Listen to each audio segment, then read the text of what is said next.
Please link the song. Nothing gets past these bars.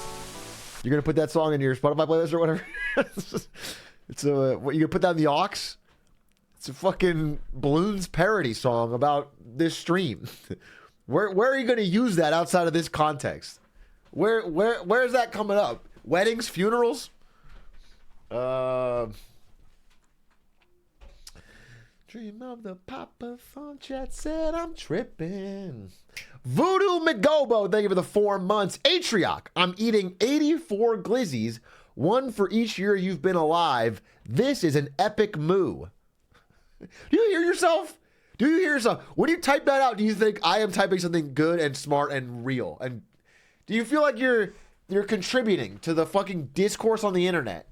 Or are you just shoveling more shit into the junkyard that this place has become? This is an epic moo? That's my face. Question marking. Whoa, I got low bit rate. Oh, I'm seeing a red line. Oh, no.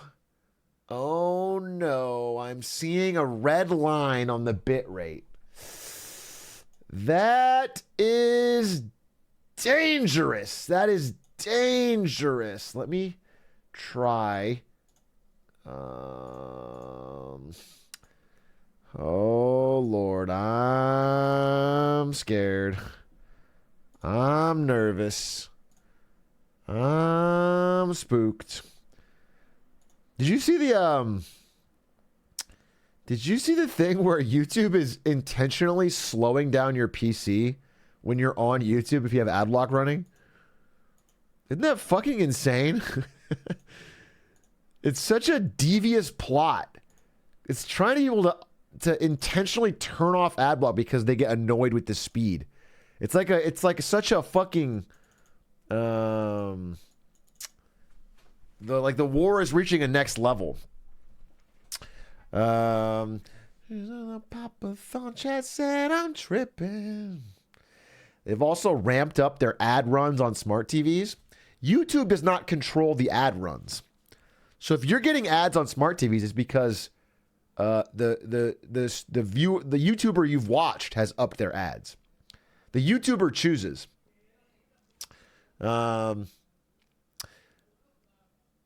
You should remove your videos in protest.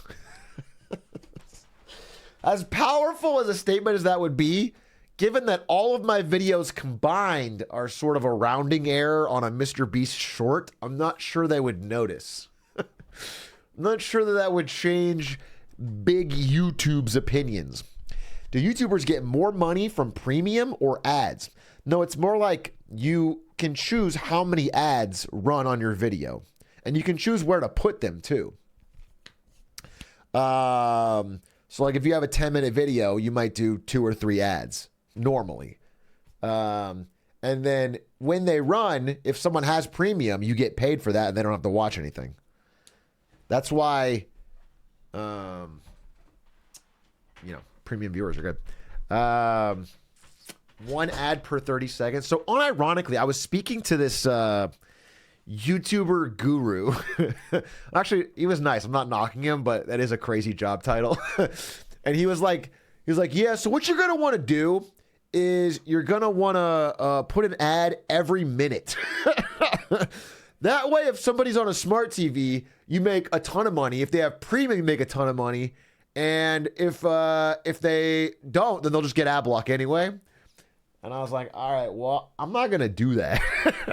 Just because I feel like that would really piss me off as a viewer. Even though he made a fair point, which is that people blame YouTube, not the YouTuber. So I'm getting it out there into the world that if you start seeing 50 ads, that's a choice. Malisic, thank you for the 2 months.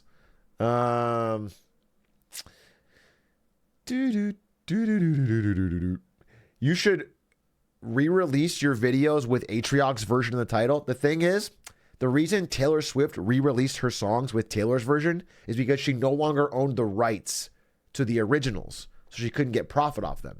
I do, so it would make no sense.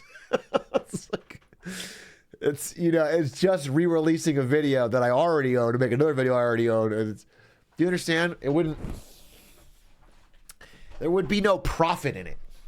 That being said, I have been thinking, I was talking with Tirzu. Me and Tirzu made a YouTuber grind Discord for serious YouTubers who want to grind and talk to each other about like what is good on YouTube and what to do. And we've been talking in there, and one of the ideas that has come up is like, some of the videos I made 2-3 years ago, like, what's the best acquisition of all time? What's the worst acquisition of all time? How does food marketing work? All that stuff. Like, I didn't do a very good job of editing, of sound quality, of video speed, of good intro, I didn't make them good video. It was just highlights, So it could be interesting to re-release them with the same basic information. Like, the information is good. It's well researched, but like, make it a good video. I'm thinking about it just because I don't think those topics have been well served by those old videos. Like a remastered, like a remastered edition, a director's cut, if you will, 4K HDR remastered Bergsey reveal. Hey, Atrioc, I was watching an old video and you said you lived in Williamsburg, Virginia for a bit. My mom, dad, and sister all went to college there. Yeah, I did. I lived in Williamsburg, Virginia for 2-3 years. I wouldn't say it's a very nice area, but this was like junior high or something. Maybe junior high into freshman year of high school. And I just felt like I got super, super new kidded when I moved in. It was like everybody had been there for a long time. It was kind of a preppy area. It was tough. It was a tough area to be a new kid, I'll be honest with you. Did have Busch Gardens. Did maybe get my first kiss at Busch Gardens. I think that does track. So there's some good memories there, not so bad. But in general, I mean, at least I guess I had a tough 7th grade, maybe 7th, 8th grade, and then 9th grade was pretty good.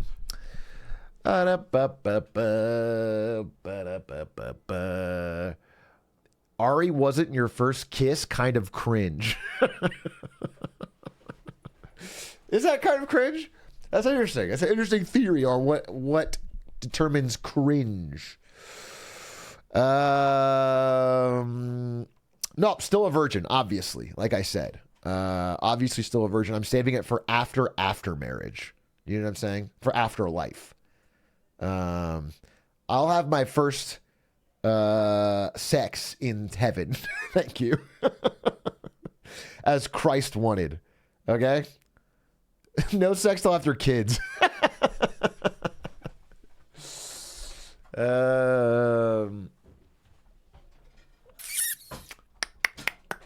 Minority Report, but it's about cheating on a future spouse. A future spouse? The mere fact that you have a future spouse probably means you... I loved Minority Report. What a fantastic idea, concept movie. Tom Cruise did a good job. Where is my Minority Report? You just like Ethan Hawke? Ethan Hawke's not in it. I do like him, but that's a weird way to describe it because he's not in the movie. Right? So, yeah, sure, I like him. I don't see how the two things are related. What is Minority Report about? Sure, I'll explain that to you. If you haven't seen it, you might find it interesting. Minority Report is set in the near future. It's probably actually already set in the past. I think it's set in 2020 or something. When is Minority Report set?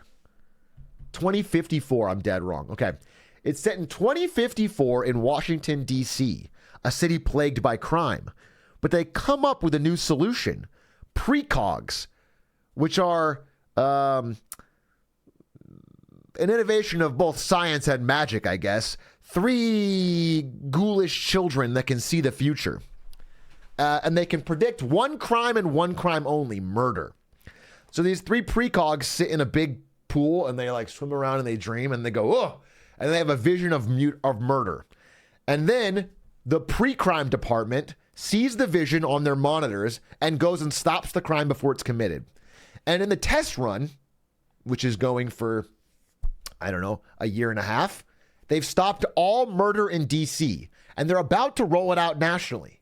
And everything's going good. And Tom Cruise runs the pre-crime department. He's done a great job. The opening scene, this is all Spielberg, by the way, an incredible scene where he breaks into a house and stops a murder right before it's about to be committed. Really interesting concept. It has the most accurate depiction of what a technology of the future might be like, because all of the stuff it shows is like advertising based. Like when you're walking through a mall, it scans your eyes and then like the advertisements all say your name. It's like, it's like, you know, hey, Atrioc, Dasani's right up your alley. It's so refreshing and cool.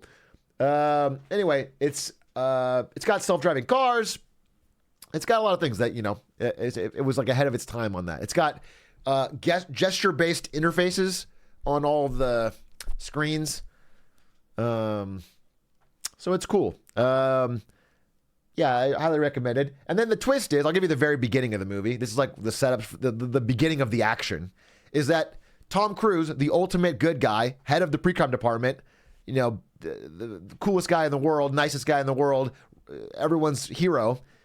He's watching the monitor, and then they're like, oh, there's a murder. And he's like, hey, you know what? Go out and get some cake. I'll handle this one. And so everyone else leaves the room. He's watching the monitor, and it shows him. He's the guy that commits the next murder. He has to solve the murder he's about to commit. But he's like, I would never do that. I'd never commit a murder. He doesn't know what's fucking happening. But all it says is that Tom Cruise is about to commit a murder. And then all of a sudden, the action begins. It's not a spoiler. It's not a spoiler. It literally happens in the first 15 minutes, I think. So, can we watch tonight? Absolutely not. Tonight we're going to watch House Season 6, Episode 2, which I'm really excited for. Because Season 6, Episode 1 was hilarious. That's what we're going to watch for sure. But I mean, I would also commit murder if someone stole my glizzies. Did you listen to me? Because that's not what happened at all. There was no glizzies involved in any way. Who does Ethan Hawke play? Nobody. He's not in the movie. What about the Taiwan election? I covered it yesterday, and I think you know that. I'm going to check. If you were here yesterday, I'm banning you. You have 999 messages, many of which are yesterday, including during the Taiwan election segment. Stupid fuck.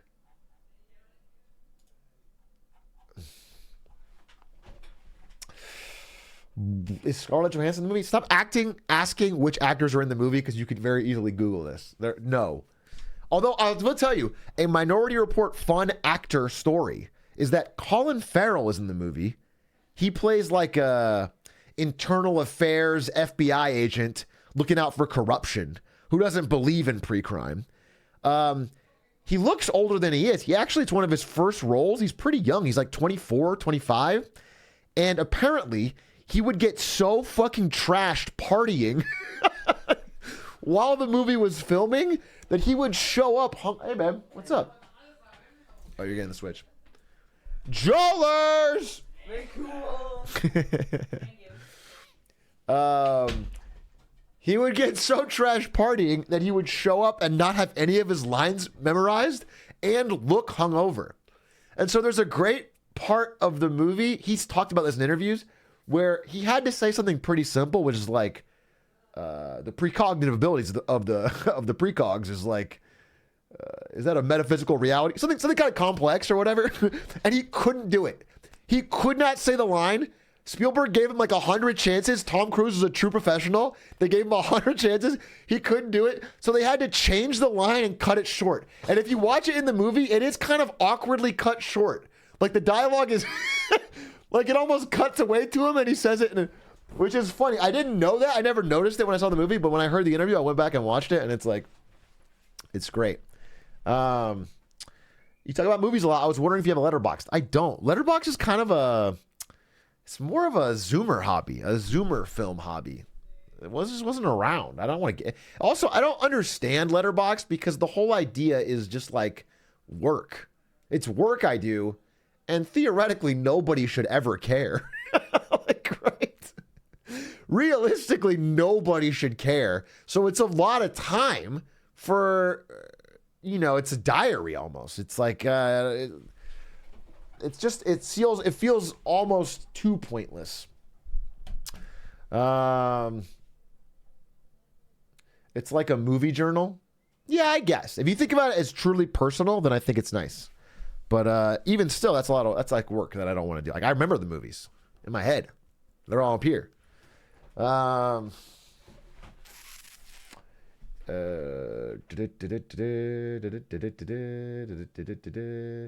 Too pointless, said the man who did a pop-a-thon.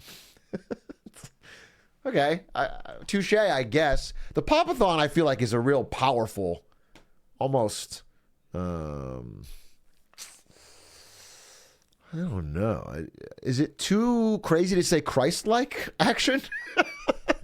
Is it too much? Am I putting on too much airs to say it's Christ-like? To say it's almost like it's a religious, transformative experience?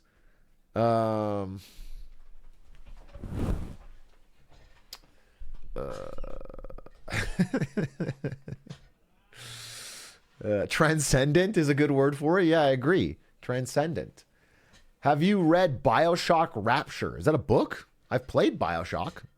I've played BioShock. Was Rapture the one with you're in the sky? It was crazy. They were like, let's do BioShock again, but how do we make it different? What if we took it from underwater or we put it in the sky? What was that? BioShock Infinite.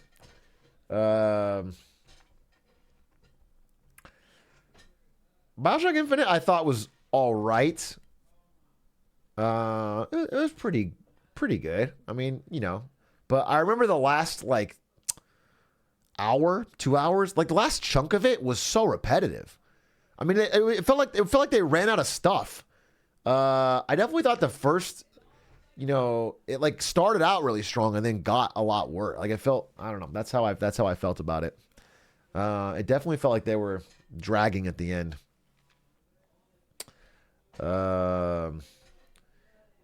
Did you see Kanye's $850,000 dentures? What about these $900,000 dentures right here? That's right, baby. Look like real teeth. Why do you... wait. Atrioc, I honestly thought you would deny the whole bald thing.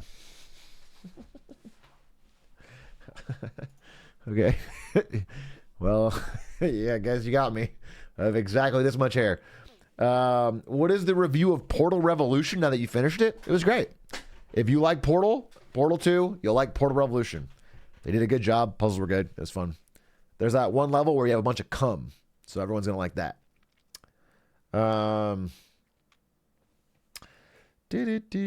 I never catch your streams because you stream too late for me, but I quit my job to be here today. Okay. A lot of pressure. This is your first stream you've been able to make, and you quit your job for this? Okay, I'm probably just going to play Prince of Persia and watch House. Has anyone actually quit recently? Did anyone quit a job recently and wants to tell us about it? I have never. Has anyone ever done like the angry quit? I don't think I've ever done it. Actually, I know I have. I've never done an angry quit. Like, you know what? Well, I quit. Has anyone done that? Like, has anyone I feel like that takes a lot more balls than you see on TV. Like you've done like I'm fucking done. I'm walking out.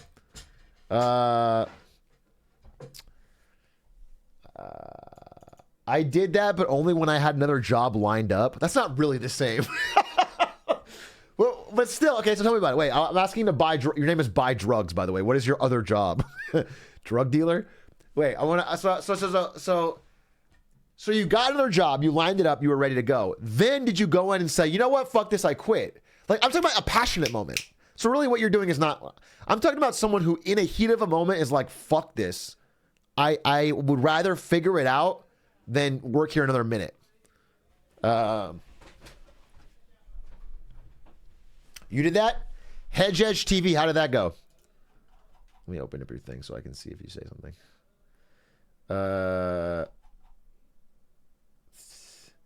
I got fired in the heat of the moment? That's also bad. Fired in the heat of the moment. So I feel like if, unless you did something truly egregious, I feel like firing in the heat of the moment is the sign of a really bad manager, right? Anytime someone gets fired without some kind of prior warning of performance, ideally a PIP, performance improvement program, then I think the manager's off base. I think they're doing a shit job. Because that's too emotional. When you're in charge of other people's jobs and their livelihood depends on you, you have to have a little bit more resilience. You cannot be willy-nilly hiring and firing. It's unless, of course, they I don't know, fucking pissed in the hamburgers or fucking killed somebody or whatever, but stole from the company. I just quit. Fire story for you. All right, Connor. You want to tell us about it? I can bring you into a call. All right, Connor. Let's see. We're going to bring Connor in to tell us about how he just quit he just quit Chick-fil-A and is about to rant about it. Okay, let's keep it to we'll have a time frame here, but I'm excited to hear. So, Connor, if you go to the Discord, do you have the Atrioc Discord? I'll pull you up. You just quit Chick-fil-A. You just really wanted to work on Sunday? You were just like, I have nothing to do on Sunday. I want to work more. You have to be in here. I tried to put someone on a PIP and they weren't taking it seriously, so I fired them. That's fine. Again, I would probably estimate that over half of people that get put on a PIP were going to get fired anyway and probably still get fired. Or they have to leave. But I think it is just fucking courtesy. I think it is just a good practice for those that won't to give them a chance, to let them understand what's going on, why their performance is under par, and that is just something you got. That's just what you got to do. That's just I think what you have to do. PIP is Performance Improvement Program. It's just generally an idea that it's like you give them a warning. It's just like, hey, it's like this is what's going on. This is why we think you're not up to standards. This is what you got to work on. You got a month or two. And then you watch and you give them a chance. Ideally, you work with them to figure out what's going on. I think that's just what you should do as a good manager. I think it's like a fucking chatter who said they got fired for quitting. That's a gift. If you get fired for quitting, they're just voluntarily giving you severance. Getting fired for quitting is that's the ultimate dub.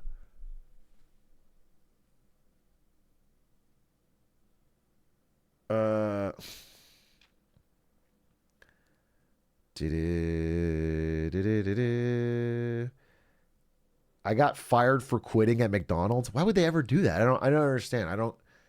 Is there any benefit to them for firing you instead of you quitting? I feel like you voluntarily quitting is always better for the company. Always. I can't imagine. With labor laws, there's just no way. It has to be the manager's pettiness. I think that has to be it, right? But you should always want that. You should always want.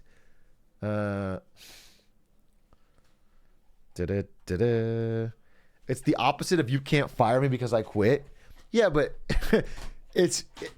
you can't fire me because I quit is such a fuck you moment where it's I'm voluntarily turning down the money because I fucking hate this place. I don't want to do any of the extra thing. I just want to leave. And it's fuck you. I'm not going to train my replacement. I'm not going to do anything. But the other way is the company who doesn't just saying we're going to lose money just so that you can. And also you have no obligation to tell anyone else that you were fired. You can still say you quit. So if the company fires you and you're yeah, I quit, nobody can verify. No, they can't. So it's, you know what I'm saying? It's, Oh, did someone? Ari, did you call me? Oh, Ari's family is here. We went to dinner together. I dropped. By the way, anyone else to drop a prime? I dropped a lot of money on her dad's birthday dinner today. We went to Yakiniku Japanese barbecue, and I paid for everybody, all the family.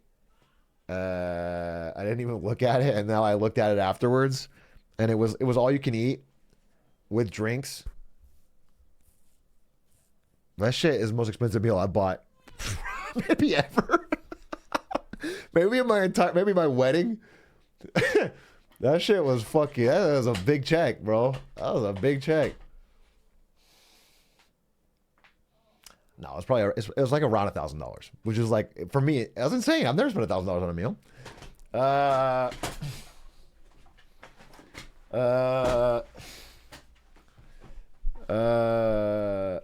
Just send him an invoice and hope he. Can you imagine if I hit my wife's dad with an invoice on his birthday? Hey, I know I covered it for the credit card points, but could you? I noticed you ate a lot more steak than me. In fact, I had the salad. So I took the liberty of taking out my $50. How much per person? It was the diamond, whatever. It was like it had two options for all you can eat. It was like, it's like Korean barbecue, but it's like Japanese barbecue where you have all the infinite meats. And per person, I think it was 90 something. And then they added a tip already, pretty big one, and then we had drinks. Was it good? It was great. It was really good. Everyone had a good time. No, it wasn't too bad. There's just a lot of people, we got some cousins here, and Atrioc, when I got him in Discord. Oh, okay, here we go. Wait. Connor is joining the stream to talk about. Yo, what's good, Connor? Right? Yeah, can you hear me? Yeah, I can hear you fine. I can hear you. Apparently, Bro, you Chick-fil-A is crazy, yo. just quit Chick-fil-A and want to tell us about it. It's crazy, bro. First of all, I don't know. You ever worked at Chick-fil-A before? I've never worked at Chick-fil-A. I've only eaten Chick-fil-A. Tell me about it. The food's good. I'll give them that. Right? I can respect that. Well, actually, give me the honest take, because doesn't, like, when you work there, you end up hating the food? Isn't that normal?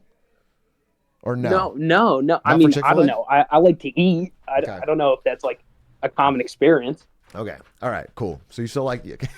There's a common experience. No. I don't like the people, though. They're terrible. Okay. It started before I got hired. Okay. So I go in for an interview. Okay. They don't even know what time I'm supposed to be there because they didn't work it out with their like HR people. Okay. Wait, so you get like like an email or a call or what? How do you know what time you're supposed to go? Oh, you go, and I just walked in. And I'm like, yo, can I get a job here? I see. Okay. Which, you did the classic. You did what all the boomers say to do. Yeah. Everyone says it's impossible now. You did it old school. Okay, cool. Yeah. And they're like, oh, no, you just have to go online. Did you just walk in and say that you hate gay people and then they... Hey. I walked in rosary up high. Yeah, right. Okay. Right? So then I went online. The online thing gave me a time to show up. They didn't know I was going to be there. Okay. But I did. I talked to somebody. They're like, we'll give you a job. And then they made me wait 2 months to do my training. Okay. So I get there after 2 months. And they're like, oh, you need special shoes, and I got the shoes, and I got all their fancy uniform stuff. Did they make you buy that stuff out of pocket? They made me buy shoes, and like not any. You had to buy these like non-slip shoes, and they were terrible. I hated them. Okay, and they're okay. My entire job, I standed in front of the drink machine. I just stood there. A Dr. Pepper would flash up on the thing. I just had to then Dr. Pepper, and I handed it off. 6 hours a day. After school, it was Dr. Pepper medium, Coca-Cola large. You don't get to sit down, put an AirPod in, nothing. I'm just picturing like a montage, like a black and white montage, like a Radiohead song playing over, and it's just you sadly pressing the Dr. button every day. It's insane. Cut. Everywhere Okay. else I've been, like Okay. when there's nobody there, it slows down. When you're there, it slows down. People are still moving. They're moving everywhere.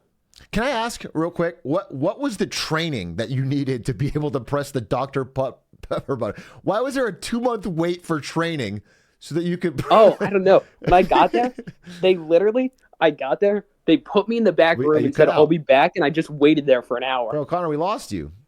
What? We Hold lost. up, can you hear me? Oh, you're back now. Yeah, we lost you. I don't know what it was. Oh, my Damn. bad. Okay. Yeah, what were you Bro, saying? when I got there, Yeah. I went to they just took me to the back and left me there for an hour. I clocked it. This lady's like, I'll be right back. And she didn't come back. Then they put me with this kid to train. This kid's younger than me. And I'm like, yo, you're training me. He's like, okay. He's like, I'm surprised they let me train you. I'm not on like current improvement. And I'm like, oh, okay. Okay. Only like half the people spoke English. It was hard. Man. Okay, it sounds difficult. All right. Well, I mean, probably Yeah. you're saying hard emotionally. The job doesn't sound very difficult, what you were actually doing. Oh, no. The job But was like the it's easiest job I've soul ever done. crushing. Yeah. Okay. I got you. Yeah, but like you just standing there and people yelling constantly, Okay. which I didn't expect for Chick-fil-A. I expected it to be like quiet like a church, you know? Well, the thing is, from the outside, it looks like that place is always fucking busy. It's slammed. So I would assume It is is. kind They of just hectic. had re-renovated it. They now got 3 drive-through lines. Jesus Christ. Can I have a follow-up question? I'm actually curious about this. You're not being serious about your job as only Dr. Pepper, right? That's like there can't be. No. They let me Okay. do Coke and Sprite too. Okay, But that's so literally all I did. okay. I was like, it doesn't make any sense. How is it only fucking Dr. Okay, all right. No. I got They you, give me access to the other Okay. spigots. You know? Okay. The spigots. Yeah. Okay. They give me a little timer. I had to do it within a certain time, or else I'd probably get fired. Interesting. So they track the time How long you per take. soda that you have to deliver it to the. Okay. And Yeah, what yeah. is considered a good time? A good time? I don't know. They never told me. Just track it. Don't tell you. Okay, that's dystopian in a way. It's like, okay, you have no. No. They didn't tell me a lot. I learned on the job. I see. I absorbed the info like a sponge. Yeah, it sounds really tough. All right, you really adapted your circumstances really well. Okay, so I did. So you're hitting the ground running. You're obviously the all-star. Instantly, you figure it out. You've adapted. I hit the soda here. I give it in. Everything's going well. It sounds like people are not speaking English around you. You're a little, out of sorts, but you're getting it done. What changes? Because right now you're ex Chick-fil-A. You're out of the game. You're out of the system. So what? Yeah. What happened? What happened? I was basically, I was gonna tell the manager, hey, I don't want to do this anymore. Yeah. Because this is miserable. Right. I hate this. Okay. But I'll be honest, it wasn't my finest. I just didn't.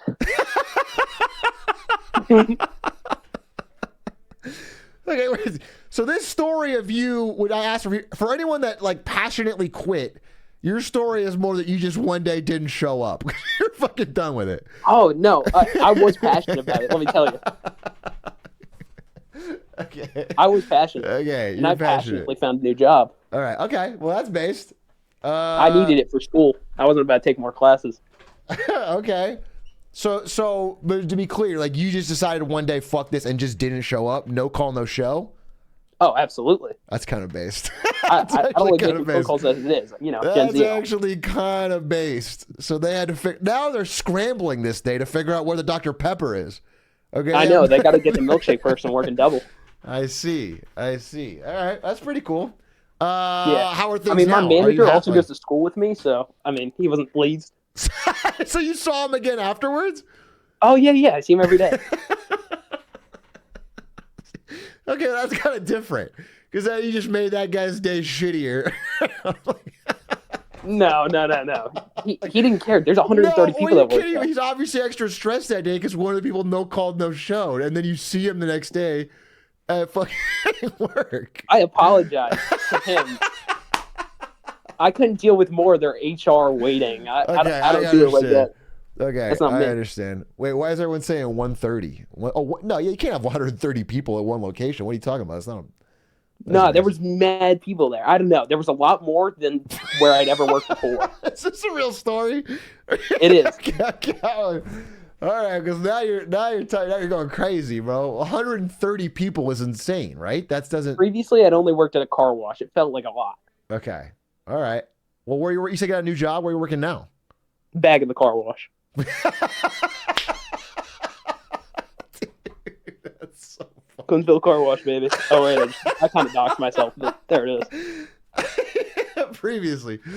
All right, cool. Hell yeah. Bro, he's back. Yeah. That's what I'm talking about. The GOAT is back. Well, that's cool. I'm fucking glad. I'm glad you call no show in their ass. It sounds like they treat you bad. Sounds like they didn't give you They good were training. nice people. They tried, I think. Yeah, I mean, I guess.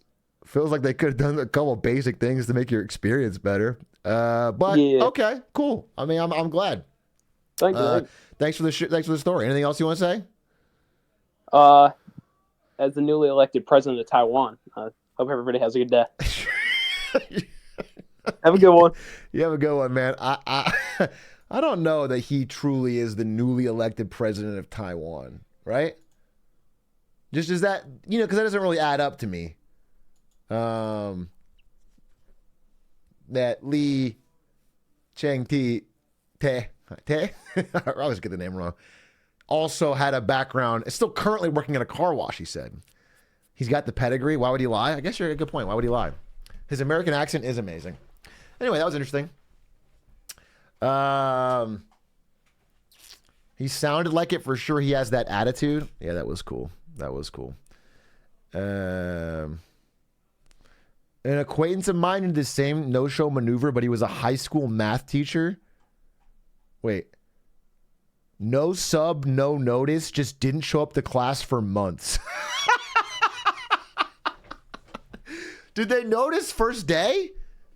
Because sometimes the kids maybe wouldn't even say anything. That's funny. Yeah, the students might not snitch and just get a pass. The longer they go without snitching, the more likely it is they get a free automatic A. Do you know what I'm saying? If they all went there and then later like, yeah, we missed 4 weeks of school, then all of a sudden like there's no way to backfill it. They can't. The school almost has to fucking do an auto pass. COVID situation. Which is what you want, okay? If you're 7th, 8th, 9th grade, your goal should be to learn as little as possible. Just really drag your feet on any possible learning you could ever do. That way you're setting yourself up for everything to be easier down the road, okay? Just keep on trying to game the system and skate by.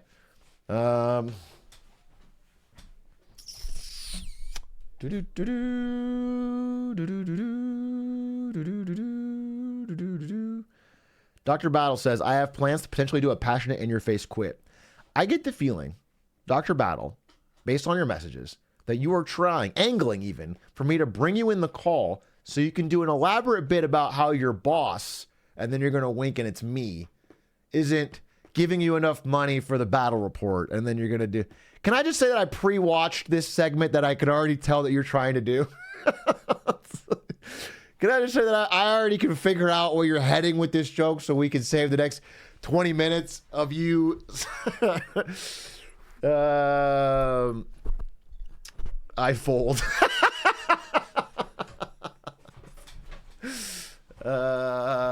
Battle report. Oh, I have to pay you for the last one. I do have to do that. Oh, God, I have to pay him. Money? What if I paid you with a firm handshake? What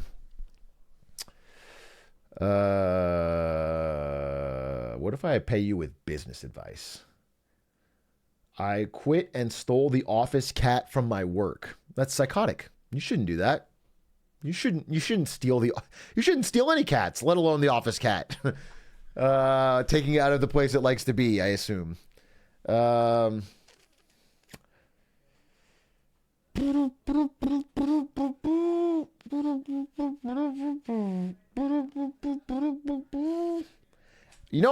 I guess I've said this, but like my cat Chevy, we got from a smog check facility in Mexico.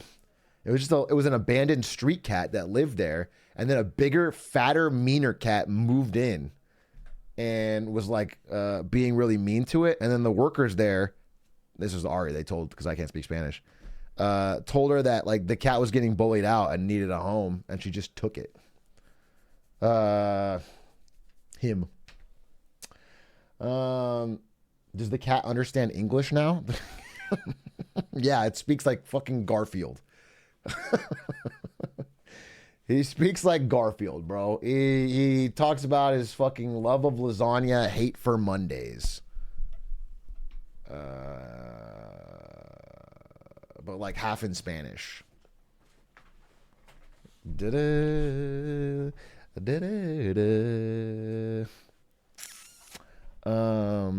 I no-showed quit on New Year's, busy day. Wait, what? And then showed up the next day to a different job hungover, then started a new job. You no-showed quit on New Year's, busy day. Okay. Fuck them. You're out of there. Then showed up the next day to a different job. Oh, so you had 2 jobs, okay? You went to the other one hungover, then you started a new job. Okay, I got you. Bro, you might be drunk right now. You might be drunk right now.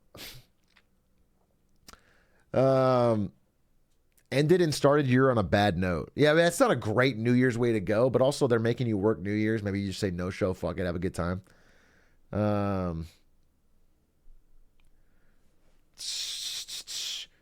No saying the Garfield slur in this chat. Hey, big guy, I quit my job in the heat of the moment. Tell us about it. You, Dari? What happened? Oh, you were in an escape room? You, Dari, do you want to join? Tell us about it. I kind of am curious. I'm kind of curious. Join the Discord. I'll drag you up. I think escape room's a pretty decent job, right? Maybe you'll tell me otherwise. Isn't it? Like, escape room seems fine. Seems like not too laborious. Maybe people are happy. They're having a good time. Seems chill. I can't imagine that job is like so stressful or... let me see.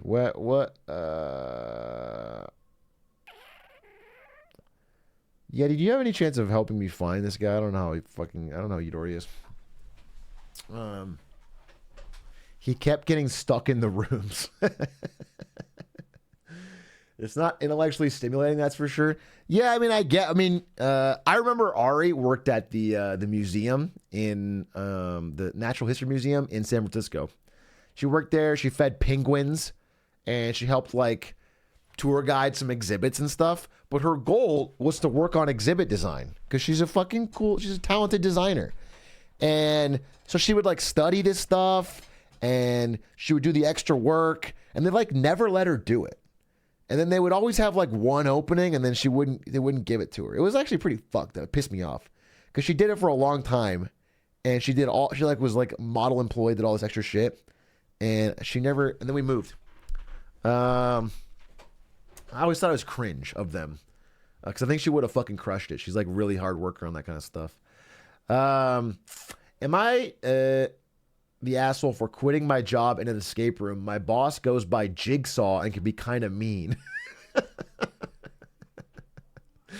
Did he have employees canonically in Saw? Or did he do it all himself?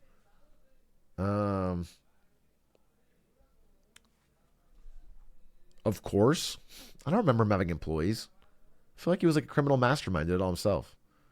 That's a movie? Yeah, the Saw series. It's basically torture porn. It's just like people that get trapped into rooms and it's like, you want to play a game? No, it's, would you like to play a game? And then they have to do something that's about their lives. And then if they don't do it, they die or get their arm cut off or shit. Can I say the twist, though? It's been fucking 20 plus years. The twist of Saw 1 is goated. Goated. I'm saying it, so spoiler alert if you're ever going to watch old 2004 horror movie Saw 1.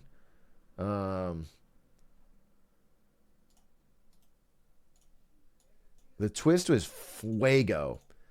So the movie starts out, these 2 random strangers wake up locked in this abandoned fucking subway bathroom. Dead guy in the middle of the room. They have no idea what the fuck happened. Did we kill this guy? What's going on? All of a sudden, they get asked to play games where they have to like, I don't know. There's like a key in one of their legs. They have to saw their leg off and shit. It's crazy, all right?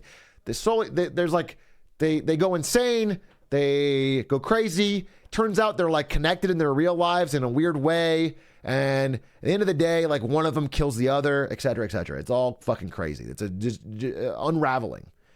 End of the movie, you find out this dead guy is not dead. He's the guy that organized the whole thing. And he just gets up while this guy's like chained to the wall, bleeding out, screaming. He just gets up, walks out, shuts the door, and locks it. And then the last thing you hear of the movie is this guy screaming to get out. Fucking crazy, bro. Fucking other guy, whatever. I mean, that's the twist. It's like the fucking. It was crazy. It was a big ass twist. Udari in the VC. Yo, Udari. Am I saying that right? Hey, how are you? I'm good. How are you? Good. So you quit an escape room.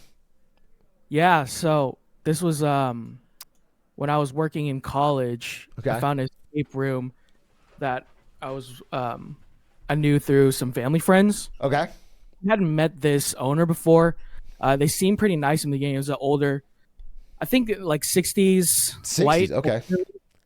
You don't have to dox them. 60s white. I might. And then here's their address. Okay. Sure. But everything was kind of cool at first, you know. The escape room model is pretty fun. Like there are different rooms, and the most annoying part of the job was maybe because I knew the answers to everything. Yeah. When everybody was doing the room and they weren't getting it, it was like I was backseating the escape room game. So what is your job is to reset the rooms when they're done, and then when you watch the players, you have to give a hint now and then. That's what the job is, or what else? Yeah, is pretty much. Okay, that's pretty much it. Yeah, so you're I'm a just professional trying backseater. Yeah, basically, yeah. What's and your chat? it would get... What's your chat name again? Let me just check to see if you do this off the clock. No, I don't. No, what is it? What is it? It's Udari _. Let me just check, bro. I want to see if you've been fucking backseating me off the clock. No, I'm a good chatter, I promise. Yeti okay, here it is. I'm just gonna do a quick check. User Udari. What was the last game I played? Portal. Let's see if did you watch any of that? I did. I just watched. You didn't type during Portal. No. I'm gonna check, bro. I'm looking. Okay, I watched you bounce the ball for like hours. I didn't say anything. I promise. You're saying Poggy's the ball. I'm seeing you talk a lot about my hair. Looks like I have a toupee on. That's what you said many times. It looks like you have a toupee. Interesting. I was pulling these up. All right. You know what though? I'm looking. You mostly are an I can't Omega Lol Poggies guy, which is kind of the goated chatter. You know what? I do have one thing to say though. Yeah. I got timed out one time by Yeti for a gamba. Yeah. Because I was a little, I don't know, I was having fun that day, and I see. In October, you were yelling at Yeti, scam bro, pay me at Yeti, pay me scammer at Yeti. Yeah, I got a little ninja that day. I feel bad about it. Sorry, Yeti, I feel bad about it. I think about that often. He timed me out for 8 minutes, and I sat in my corner, and I was sad. And I was like, I shouldn't have done that. I felt bad. That's funny. It's funny that you were just so aggro on him. That's really funny. Anyway, I don't see you actually backseating, so it sounds like you're all right. So you don't backseat off the clock. No. I have a professional. You're professional. Yeah, if you're good at something, only do it for money. So, okay, right. So you're backseating, and you find it annoying because people are bad. And I felt like this. Right. Ari and I did an escape room, and I felt like we were going kind of slow. And I'm very no hints. And I think she wanted to ask for hints, and I was like, no. Yeah, I wouldn't know that through your play. Okay, and I assume that the person watching us was kind of frustrated, or like wanted to tell us, because we missed something pretty obvious, and it was on me. So, how does that go from you to quitting? Yeah. So essentially, as I get more comfortable with the job, I kind of talk to the owner more because it's a pretty small business. It's me and a couple friends, and then just the owner. Okay. So we get a little more comfortable, and then the owner started sharing more about like their ideals and what they believed and things like that. And it started to get a little weird. So so for example, So I wanted to catch up. So we're Go at ahead, like go ahead. 60-year-old kind of loner escape Yeah. room owner with a bunch of young employees. You become Right. friends, and he starts sharing his ideals. Sure, So yeah, it's like okay, so it's kind of like so a for cult situation. What- no, not Okay, it's not okay, like a cult, okay, but okay. okay, here Alright. for example, one time, All right. I won't say, but like one time, a group of I Oh don't no. just different people came in, and they said a little unfriendly things about them. And the entire time I was doing my job, I was trying to be very Oh, professional, no. and I didn't want to, blow up. Yeah. But they were getting too comfortable, if you know what I mean. Right. They're assuming that you're cool with this. Right, exactly. And you're not, but they're your boss, so you're afraid of I don't know if I've had any boss say anything straight up like that, but I know the idea. Like I remember there was an executive at Twitch. He had just gotten hired, like within the past week. And it was like a team happy hour, or like it was like company-wide happy hour. Everyone's in the lunchroom drinking, having a good time after 5 o'clock. And he said something kind of weird and uncomfortable about another employee. And I was like, that's odd, but I'm not gonna fucking yell at this guy in front of the whole. This is like first week. Right. So I just left. Yeah, I just left the conversation. I was like, all right, whatever. And I left the conversation. That guy was fired the next day. He just didn't show up the next day. I don't know what else happened. I don't know if it was because of that comment or he went farther. He never showed up again. And he had done a speech. It was his first week. He was a big executive. He was just gone. So anyway, crazy I wish stuff. that could happen for me, but it was like a He small owned the business. company. you know, Yeah, he it was owned the their company. owner, yeah. A little different. So like, okay. so that happened. So after that, I think that was like the initial time. That ended up happening like maybe 3 or 4 times. Okay. And and I think the tipping point for me was one time at work. I think my phone was broken at the time, Sure. so my mom had needed to call me and reach out to me. So she called the front desk, Okay. Yeah. and then left a message with my boss. Okay. And my mom has an accent, so when my when my boss came to relay Oh, the message no. to me, they tried to mimic my mom's No! accent. No! What? That's crazy. Okay? So is that when you quit? Can I That ask wasn't- something? Is this like this? I mean, this doesn't excuse it either way. But is this like old person who is super dated, but perhaps is a kind person and is like means well, or is this person like authentically dyed in the wool racist? I just want to know the difference because like I've known old people in Arizona who I think are on the whole good people, but say some out of pocket things. I want to know if this person like hates other people. That's what I want to know. I don't think they hated other people. Well, I'm not sure. I'm not gonna assume. Okay. But I want to give them the benefit of the doubt where I don't believe that they actually hated these people, Okay. but they were just from a different time, I suppose. Okay. I mean, it doesn't excuse it in any method, and this sounds like you're No. working for House MD. But I just want to know. I want to understand for the story what I'm imagining. Okay. So this person thinks they're just being really funny. Yeah, I think Okay. that's They what, think all their jokes are hitting, and all this humor is just fucking awesome in 2023. Okay. Cool. And so is that the moment you quit, or like what? When? How close are I was we? just. Okay. I think after that, I was just in a bit of a shock. Yeah. I was like, "Did that really just happen?" Like, I didn't know. So after Yeah. that, I went home and then after like really stewing in it, I actually really got angry just at home. Yeah. So then I ended up just typing this whole email and I just quit in the heat of the moment, just at home. I didn't really want to confront them. Okay. Did you? I wasn't. When I'm you not ru- confrontational Yeah, no, enough. of course. And that's why I asked this question to begin with, because I can't even imagine like it takes a lot of comfort with confrontation to look somebody in the eye and be like, well, fuck you, I quit.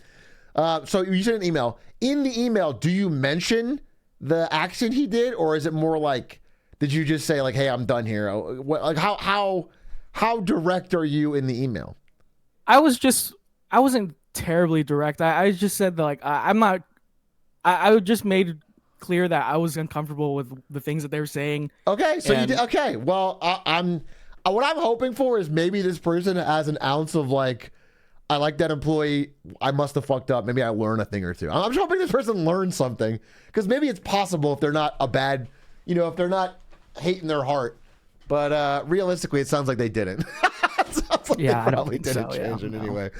All right. Well, I'm sorry to hear that. How are you doing now? Where are you? Good. New job? Graduated. Okay, graduated. Job hunting? Graduated.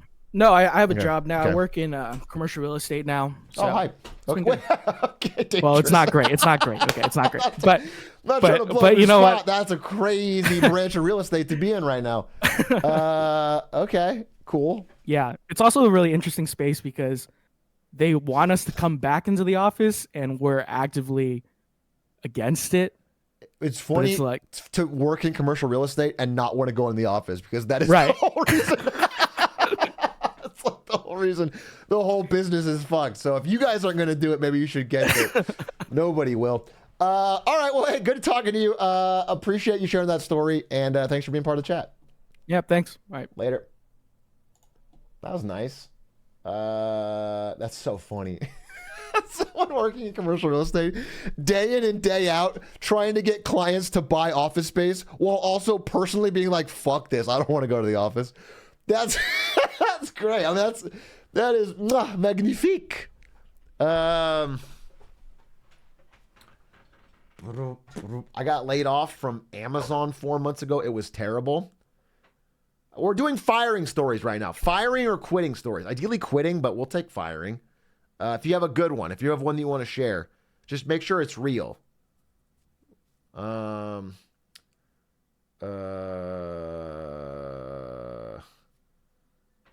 would like to hear. Fired from a movie set? All right, well, you hear about the Sad Salmon. I'm messaging you. Join Discord and tell me your username. Whisper. Yo. What's Discord name?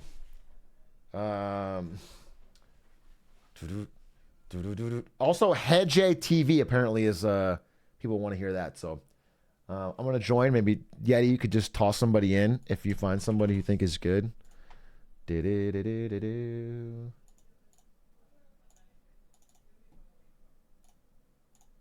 Yo, Hedge. Yo. How do I say your name? Hedge. Hedge, okay. What's up? Yeah. I got a crazy story for you. Okay, all right. Crazy. You're going to love it. Okay. So, the company I quit from, like confrontationally, hands down, was my dad's. Oh, shit.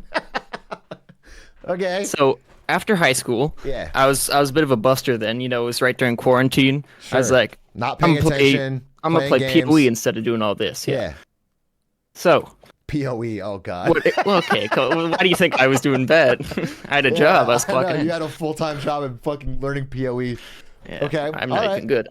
Anyway, so though I go into that job right out of high school, I'm like, okay, I'm doing something dumb on the assembly line, but I'm the greatest interviewer ever. I'm 5-0, never not get hired after an interview. So I do an interview with the manager. This one's kind of easy because your dad owns the company, right? Just to be clear, like realistically. Okay, well it helps. I'm not gonna say I'm carried. But... I wouldn't say you're the interview god for getting that job. Your dad owns the company, all right? 4 others after that were a clutch up. I'm not saying you're bad at interview. Probably you are clutch. I'm just saying in this specific case. Okay. So I go in to this new role after working on the assembly line to making these like little trackers. Okay. Like for cars and stuff, repo. Okay. And I go into customer support for that. It's super easy. I just sit at a chair all day and go like, and do nothing. But there was 2 other guys in there before me, and they were on good terms with the manager there. So it was like a team of 4, and the manager was like this just like middle-aged guy would come in, and he was so friendly with the other two, and then he would like look at me with like hatred in his eyes every time, and I'd always try to be so nice, and he would be like talking to those guys like, oh, I love playing like EVE Online. Have you guys played Hades? And I'd be like, I have, and he'd look at me like he wanted to kill me. Wait, And- why? Why? I don't know. I wasn't part of the crew. Be I couldn't honest. hang with them. Why? Is there no reason? You have No, like, genuinely. First day I comes in, this guy just has loathing in his heart. I don't know I don't know if I'm ugly or if he just like whatever okay. it is. Okay, all right. So again, I want to make sure I understand because I'm caught up. You're in a room, 4 people, goes in there every day. You get customer service calls for basically low jack, people that are repoing cars, that are using it to track and repo cars. And, Yeah. And what? Okay. And these people have worked there a long time, and you're new. Yeah, Okay, basically. all right, and they Well, just- it's not okay. even too long. It's only been they've been there like 3 extra months than me. Because Okay. what happened is the company like changed hands. So I don't even have a foot in the door anymore. I can't go, oh, Dad, please help me. I'm being mistreated. It's like some new guy, some dude who ended up being a criminal later, which was crazy. So it was all going to the dogs. Okay. All right. Understood. And so this goes on for a while, and it's like the guy, every time I go in there, like he'll just be so happy, all jolly with them, and then he'll go back to his office and be like, "Come over to my office." He'll just yell at me from his office In front of other and people. walk over there. Yeah, in front of other people, I have to walk over there and Okay, be like, that's weird. why'd you write the wrong name down on the customer support ticket? That was Alex, not Alexi. And it's like, I'm sorry, man. I'll do better next time. He's like, you said that last time. Write it down. Okay, I write it down. I stick a sticky note to my thing. It's all like, cool, man, whatever. This goes on. He keeps doing that. Okay. And then I'm like, okay, I need to do a vacation, take some time off. I'm going to do a 1-week vacation up to see my grandma in Canada. Okay. He's known this for like months. Sure. Day before, he goes, hey, you can't go anymore. Oh. Just flat out, he's like, no, you can't go anymore. And I'm like, oh, why not? He's like, I think it'll be a busy week. It's never been a busy week. It's gonna be a busy Like, week over? for low jack fucking customer support calls. Yeah, Okay, exactly. That's crazy. Okay. And then so I'm like, but like I've had this planned and like I've done all my time. I have like a whole bunch of vacation hours. And he's like, Yeah. no, you can't go. It's just like the company kind of rides on this.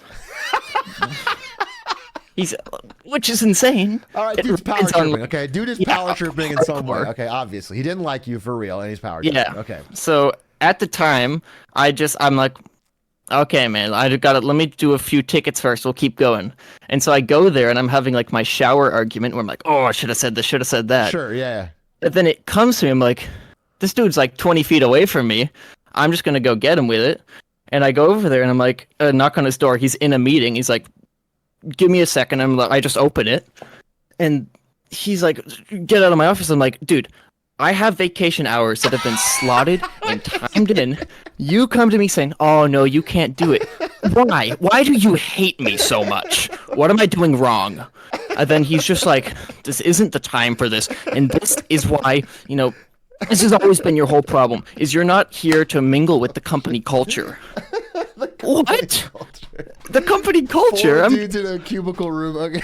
yeah, I'm in a cubicle room literally called the cave because the lights don't work. Oh, my bad. I don't want to be one of the troglodytes in there. So, okay, that's my fault. On me. And so I'm saying this, I was probably saying something lame, but I think it's much cooler now. Right. I'm filtering it through my mind of like, okay, yeah.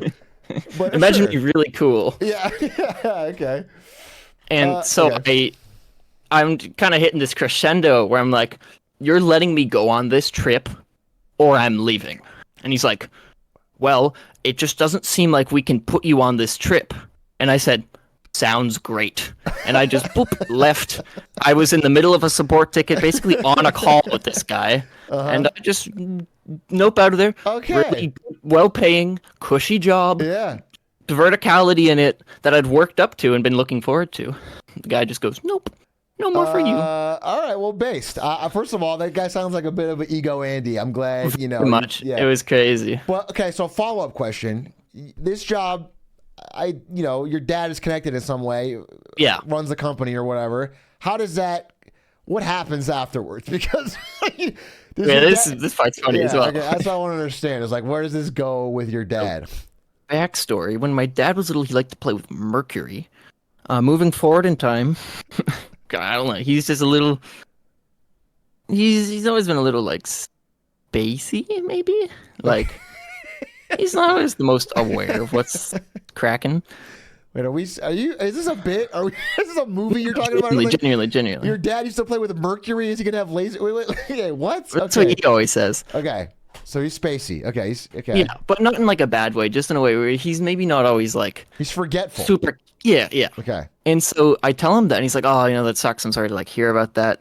And like, I can help you with anything you need for like wanting to work towards getting a new job. I'll look at your resume, teach you some interview stuff. So that's all cool. He's a good guy. Yeah. But I gotta but say he's contractual. his response is still like, okay, he's not going to intervene as like a senior person. He's not going to be like, I'm going to force this guy to. He's not going to intervene. I specifically told him like, don't try to get me that job again. Okay. Well, obviously you don't want that job again. That would be fucking crazy. Hey, my dad said I have to play. That'd be lame. That would be so awkward. Okay, I'm glad. What I was worried about is, even though I think this guy's an asshole, I was worried your dad was going to intervene and like insta fire him or something, which is going to be. No, he's still there. That felt, okay, all right, the guy's still there. Maybe they just got someone he hated less next time or something. Sure. And so, but then, like, he's been like, I've heard recently. This is kind of recent. I've been out of that job since August. I work at, cheers to the other guy, a car wash now. Okay. All the rave these days. Okay. They're blowing up. Yeah, they're going crazy. Soapy Joe's, shout out. Two different people have shouted out their car wash. It's a big chain in San Diego. We've done like 3 calls and we have 2 different car wash shout outs. Yeah, well, okay. That's what's happening. Is this all part of big car washes plan? Yeah, use big car for wash marketing? sent us. Okay. All right. And so yeah, I worked there at school, but recently that guy, he's been like worm tongue in his ear talking about me, and he's like saying bad. I've been gone, and I'm sorry. Your ex-boss from the fucking cave is worm tugging to your dad about you. Yes. That's crazy. That's crazy. Yeah, it's crazy. So my mom's like, I think that guy hates you and is taking it out through your son. Wait, he really does hate you. Yeah, why would he just hates me? You don't even work there anymore. Why are you still rent-free? That's actually crazy. I was there for like, I don't know, maybe you weren't even there something. It's so absurd. Okay, I gotta ask you honestly, man to streamer. Can I ask you a question? Because here's what I remember a story. There was a guy who was kind of senior at Twitch when I started. I'm 21 or whatever I start, and they were doing an after-hours poker game or something. Okay, this guy was nice to me. And then we played this poker game, and I beat this older guy in a hand, and I made a joke about how he's really old. I just made a joke, and everyone at the table laughed, and he smiled and did like this. That guy was so mean to me for the next 2.5 years. That joke was never forgotten. He was so mean to me. And I recognized that, like, okay, maybe I went too far with that one joke, but it stuck. And so I'm asking you, honestly, if you look in your heart, when you first met this guy, what did you do? Did you do anything to make him harbor a grudge? Like, it just makes no sense this guy would hate you for no reason. That's what I'm trying to understand. Like, why? Okay. There was one day where everything was normal. It was the very, first day. He kind of sat in the room, and we were, chatting for, 30 minutes afterwards. Okay. We're all like, oh, we're gamers. We're going to talk about gaming stuff. And I kind of took a dig at him for playing EVE Online. I said, so you, never clock out. And you just go home and you go back to job 2 and they ain't paying you. And I kind of dug at him for that. And I said I didn't like Hades as much as he did. Oh, the truth comes out. You're a Hades hating bitch, dude. I hate her. I just said I think it's better. No, this guy hates Hades, chat. That's his fucking problem, dude. Average Hades lover. It's like I was telling his dad. He's a piece of shit because he hates Hades. Yeah. Okay. Well, okay. A little bit more truth comes out. Warranted. That's obviously not warranted. Obviously, it's not warranted. bike outside the palace for that. But the way you told the story originally was that you wanted to bond with him over Hades, and he slapped you down. And more Because I wanted to play for games. I'm a gamer. it's Come more on. like he liked Hades, and you said Hades is not that good. I was which is opening his fucking mind. Crazy, It's not like he's bro. a Hades streamer, and I'm going in like, bro, play not Hades. All Play I'm saying PoE. is Affliction League's people- awesome. You're a PoE. You have no leg to stand on games That's judgment. part of the okay? joke. Said that, then I was like trying to like bump elbows with him, like, hey, look at us, hard working. Yeah, I guess that is. I feel like he could have taken it a lot better. That's for sure. Well, any way is better. He went like nuclear with it. Yeah, he he did still go scorched he earth. still cares. The fact that he still cares blows my mind. Like that he should have forgotten about it the second you left the room. Exactly. Yeah. Let He should alone have been talking to maybe your dad a bit about like, you. "Ah." What is he saying to your dad? Like, He's just saying like, I hope you know, like, your son was not a hard worker. He's like, what? I was doing like 30 tickets a day. so fucked up. That is so unreasonably petty. What's also funny is like, if that guy was trying to suck up to your dad, that also gets him nothing. So there's no gain. And Yeah, it's there's just- no reason. There's no reason other than his sheer pettiness to you. He wants you to have a worse time. That's Exactly. It's really crazy. funny. I actually am almost respecting this guy's sheer hate in his heart for I no know. reason. It's kind It's of just impressive spite. levels of hating. Wow, that's something. I'm much all right. happier at the car wash. I'm glad you're happier now. I'm glad you got past that. I hope your dad is not letting this worm tongue poison him against you. Yeah, he's not riding. Is there anything else you want to tell us, stream? Because I appreciate that story. That was hilarious. Sub to Mango, I guess. Amen, And brother. one big thing. Sure. Okay, what do you know about the Australia-New Zealand melee scene? I'm a big melee head, and I'm moving there, and I'm like, is there a lot of players? Like, what's it like? I know I'm asking like an I Aussie don't know himself. so- shit, bro. I know New Zealand a little bit. I mean, there's a big tournament called Phantom. You should go. Yeah, I know. I'm already signed up. Yeah. All right, man. Josh Man's cool. Okay. Oh wow. Hard hitting answers. Okay, brother. Well, I didn't claim to be an expert, but I appreciate your story. That was hilarious. You have a good one. Thanks for jumping on. Cheers. Have a Cheers. good day. I got it was funny. Yeah. I got. Oh, you're still. Get the fuck out of here, dude. You can't say cheers and then fucking stick around the call. That guy was funny. That guy was a hoot. That's a crazy story. And that is the first I've heard of someone legit quitting on the spot, like quitting in the passion of the moment. I also think it's just a fucked up, assuming he's telling the story honestly. Again, you always have to read into these things because people change small details that matter a lot. But I'm assuming this guy's on the general path of truth. And if he did put in for a vacation and they rescind it later, that's a red line. You can never, I think you should be able to never do that. If someone tells you can take a day off and then later changes it, that's unconscionable because people plan. They plan around that shit. You tell other people, you make plans, it can't be done. You can't, it's a no-go.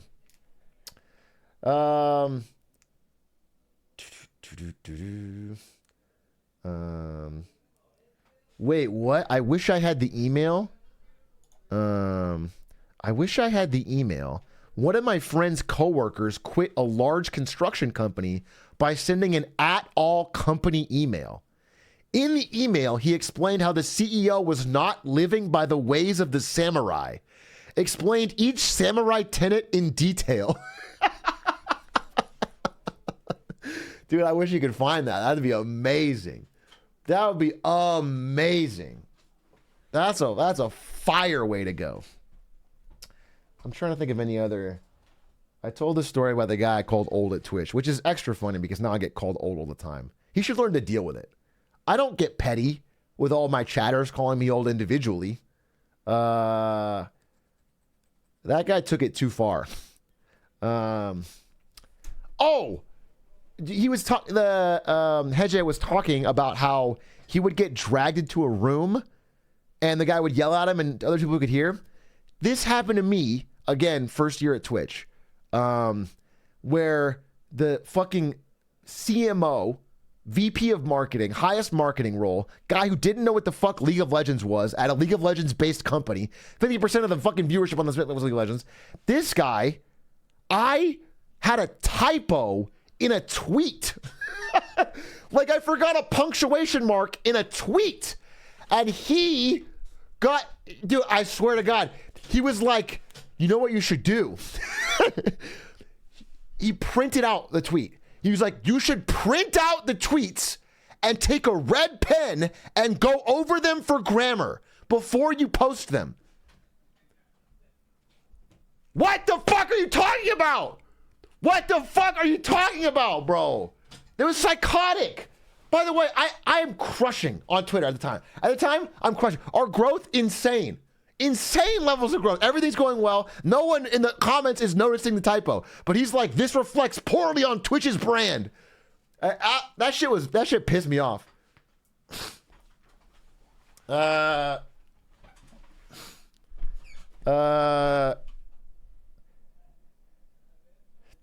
sound like you've gotten over it. I'm over it. I'm chill. I don't even I almost barely remember the story. I barely even remember it. It's not even registering. What do you think about the other tweet? He was gone by then. This guy, I'll just tell you, he made a fucking boatload of money when Amazon bought Twitch. He stopped coming into work. He would come in like 2 days a week. This is well before COVID. He just didn't show up. He would show up 2 days a week. He bought a gigantic jumbo travel RV trailer thing, like for traveling. And then he would go post pictures on Facebook of him playing, is it guitar? It's not ukulele. Is there a third one?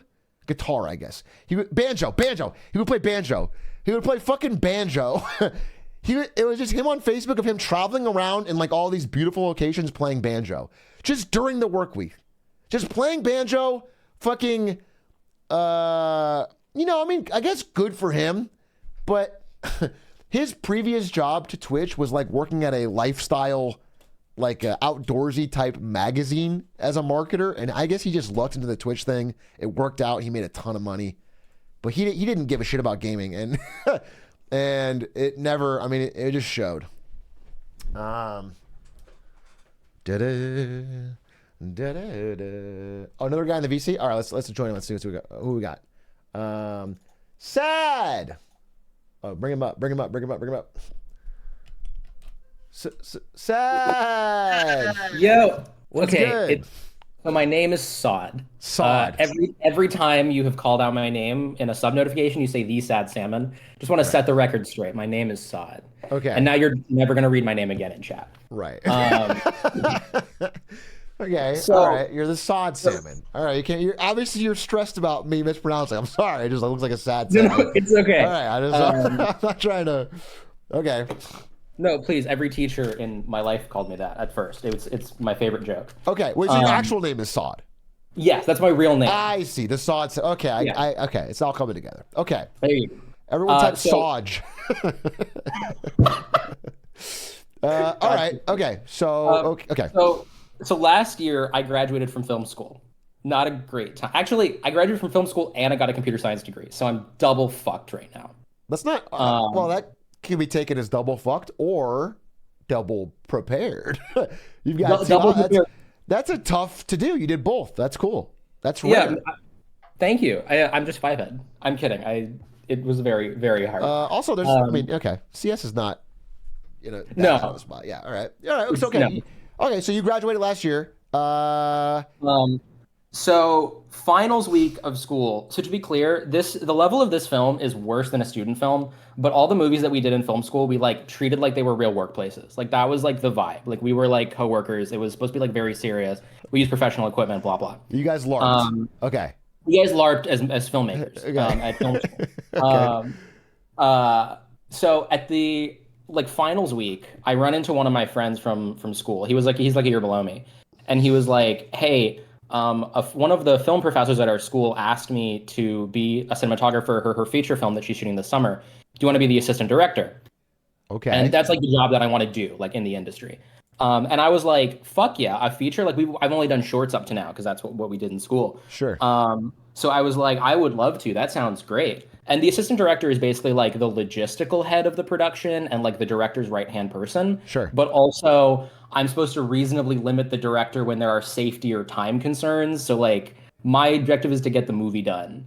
Sometimes I have to be like at odds with the director to make that happen. Okay. Well, ideally, it's like a collaborative workspace where we trust each other and we like work through problems together.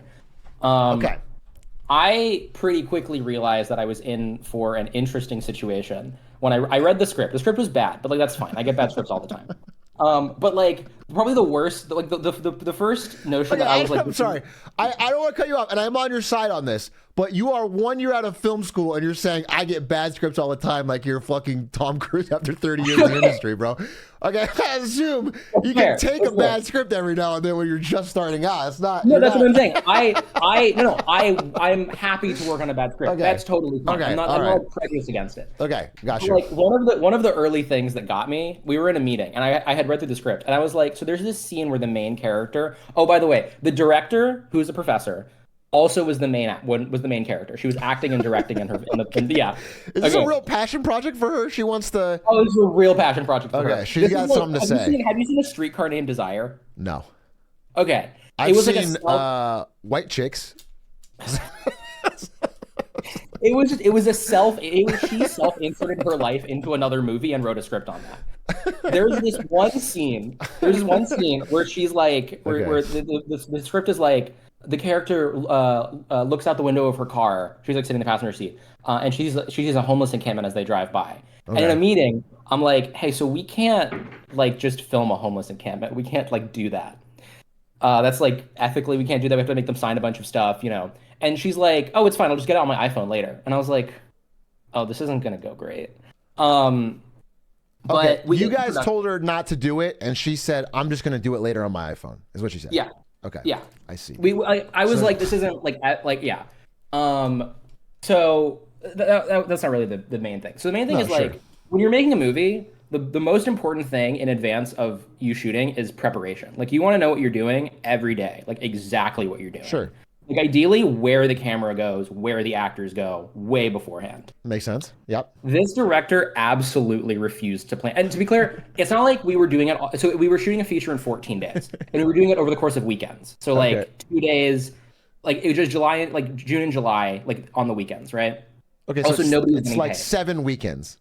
Yeah, 7 weekends. Got it. Or it was 5 weekends, I think. We did Sure. like 3-day weekends and a bunch of 2-day weekends. That sucks. You have to lose all your weekends for a month. Yeah. Yeah, and nobody was getting paid. Project for a yeah, professor. we all volunteered. And I'm sorry, I just want to fully nail this home for people in chat following along. This is her. I mean, she's funding it. This is not going to play anywhere. This is like creating. Right. Okay, I understand. Yeah. I mean, maybe it'll play at the school, but it's not going in theater. Okay, cool. No, it's not going to play at the school. So here's the conclusion of the story is the school will not be playing this movie. Actually, I'm going to jump to the end real quick. She doesn't work at the school anymore. Exactly where I was at in the story. Okay. Okay. So she absolutely. So she had like 5 days in between every weekend to like prepare and make, most importantly, like shot lists and blocking diagrams. Like here's the scene. These are the shots I need of the scene. Right. I never got that. Like I normally what happens is the director gives me a shot list and then I like order that into a day and I give times for how long each shot's going to take. Right. When we're going to come for lunch, when we're going to wrap, all that stuff. I never got a shot list. So every single weekend, I was flying blind basically just off the script. Let me ask, did she know what she was doing and was lazy? Or did she have no, like, was this not something she knew what she was doing? Like she was no, she's a film professor. Like she teaches the like thesis level class at our school. Like this is your final project. Like she taught that class at the school. Right? So she should know what she's doing. My opinion is that she was lazy. Here's what she said. Every weekend, I basically was like, hey, can we really get... And here's the thing. Not having the shot list made it really hard because then we were like planning during the day and then wasting a bunch of time. Burning a bunch of your day, yeah. Burning a bunch of our day. And, you know, it's like, they're like 10-hour days. We're working for a long time. Also, like, this was the middle of the summer. And she lives in like mid-city LA, like around Fairfax. So it was like really, really hot in her apartment too. This there was is no so AC. funny because like... This is all for her. Yes. Like, you know what I'm saying? You really don't get that much out of it. Like at the end of the day, this is not going to win a I was festival. hoping I would get good experience out of it, and I absolutely did not. Well, Right. actually, I learned some valuable. Yeah, I guess lessons. you learned some lessons about working with people on a film No, set. But I truly dreaded going to work every weekend, and I never dread going to set. I love working on set. I'm psychotic. So she was basically like, listen, the reason I don't do shot lists is because I like to get my blocking from the actors' natural performances. And she can call that a creative choice. The truth is that it's just wrong. Chat, the reason I don't plan my streams ahead of time is because I like to get the natural riff off of what you guys are saying. Okay, I want to have That's why my you daily waffle for stream to 2 be hours. organic. That's right. So I don't need to, if I come in with a plan and a concept, we're not going to get that real organic juice. Okay, it's not laziness. It's yes. Okay. That's why you make the Marketing Monday slides while you're doing Marketing Monday. Don't do that. That's not okay. So like she just wasn't planning any of it, and so the days were super hard, and we just weren't finishing certain scenes, and they were just being moved to other weekends, and I'm just like, I don't have room for these. Yeah. There were like days where we were shooting like 12 pages of script, and I've like 5 max is like my normal thing, right? 12 is insane amount of script to shoot. Yeah. So she just like wasn't planning. Also, we didn't have any permits, which we absolutely should have. Like we didn't have any permits. We shot like in public parks. There were planned scenes to shoot in a moving car. No permits, no nothing. And again, this is like all students. Like Sure. if we as students shot our movie the way she was shooting this movie, we would both get an F and be called in front of the academic honesty committee and like not expelled, but like very heavily reprimanded. For as students doing what she as a professor was doing. She's kind of like a rebel, a guerrilla filmmaker taking it to the streets, you know? She's a guerrilla. Dude, we shot on Melrose Avenue. Okay. In a moving car? No. Like on the sidewalk. Okay. But we, and the other thing is like she had like no budget. So like we were like our cinematographer, she basically hired him because he had a camera and we were using his camera. Okay. And we like didn't have the budget to rent lights, so we were borrowing them from friends. Okay, what I'm also interested in though is like she's the lead actress of this movie. Mm-hmm. Is the character she's playing based on her? What is this? Okay. The character is based on her Is the life. character a teacher? Is the character like what?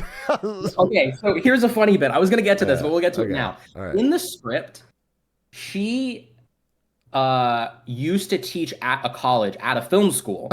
And in the script, no, it gets worse. In the script, it says she was fired, and it's heavily implied that she was fired because she slept with a student. That's crazy. Yeah. That's crazy.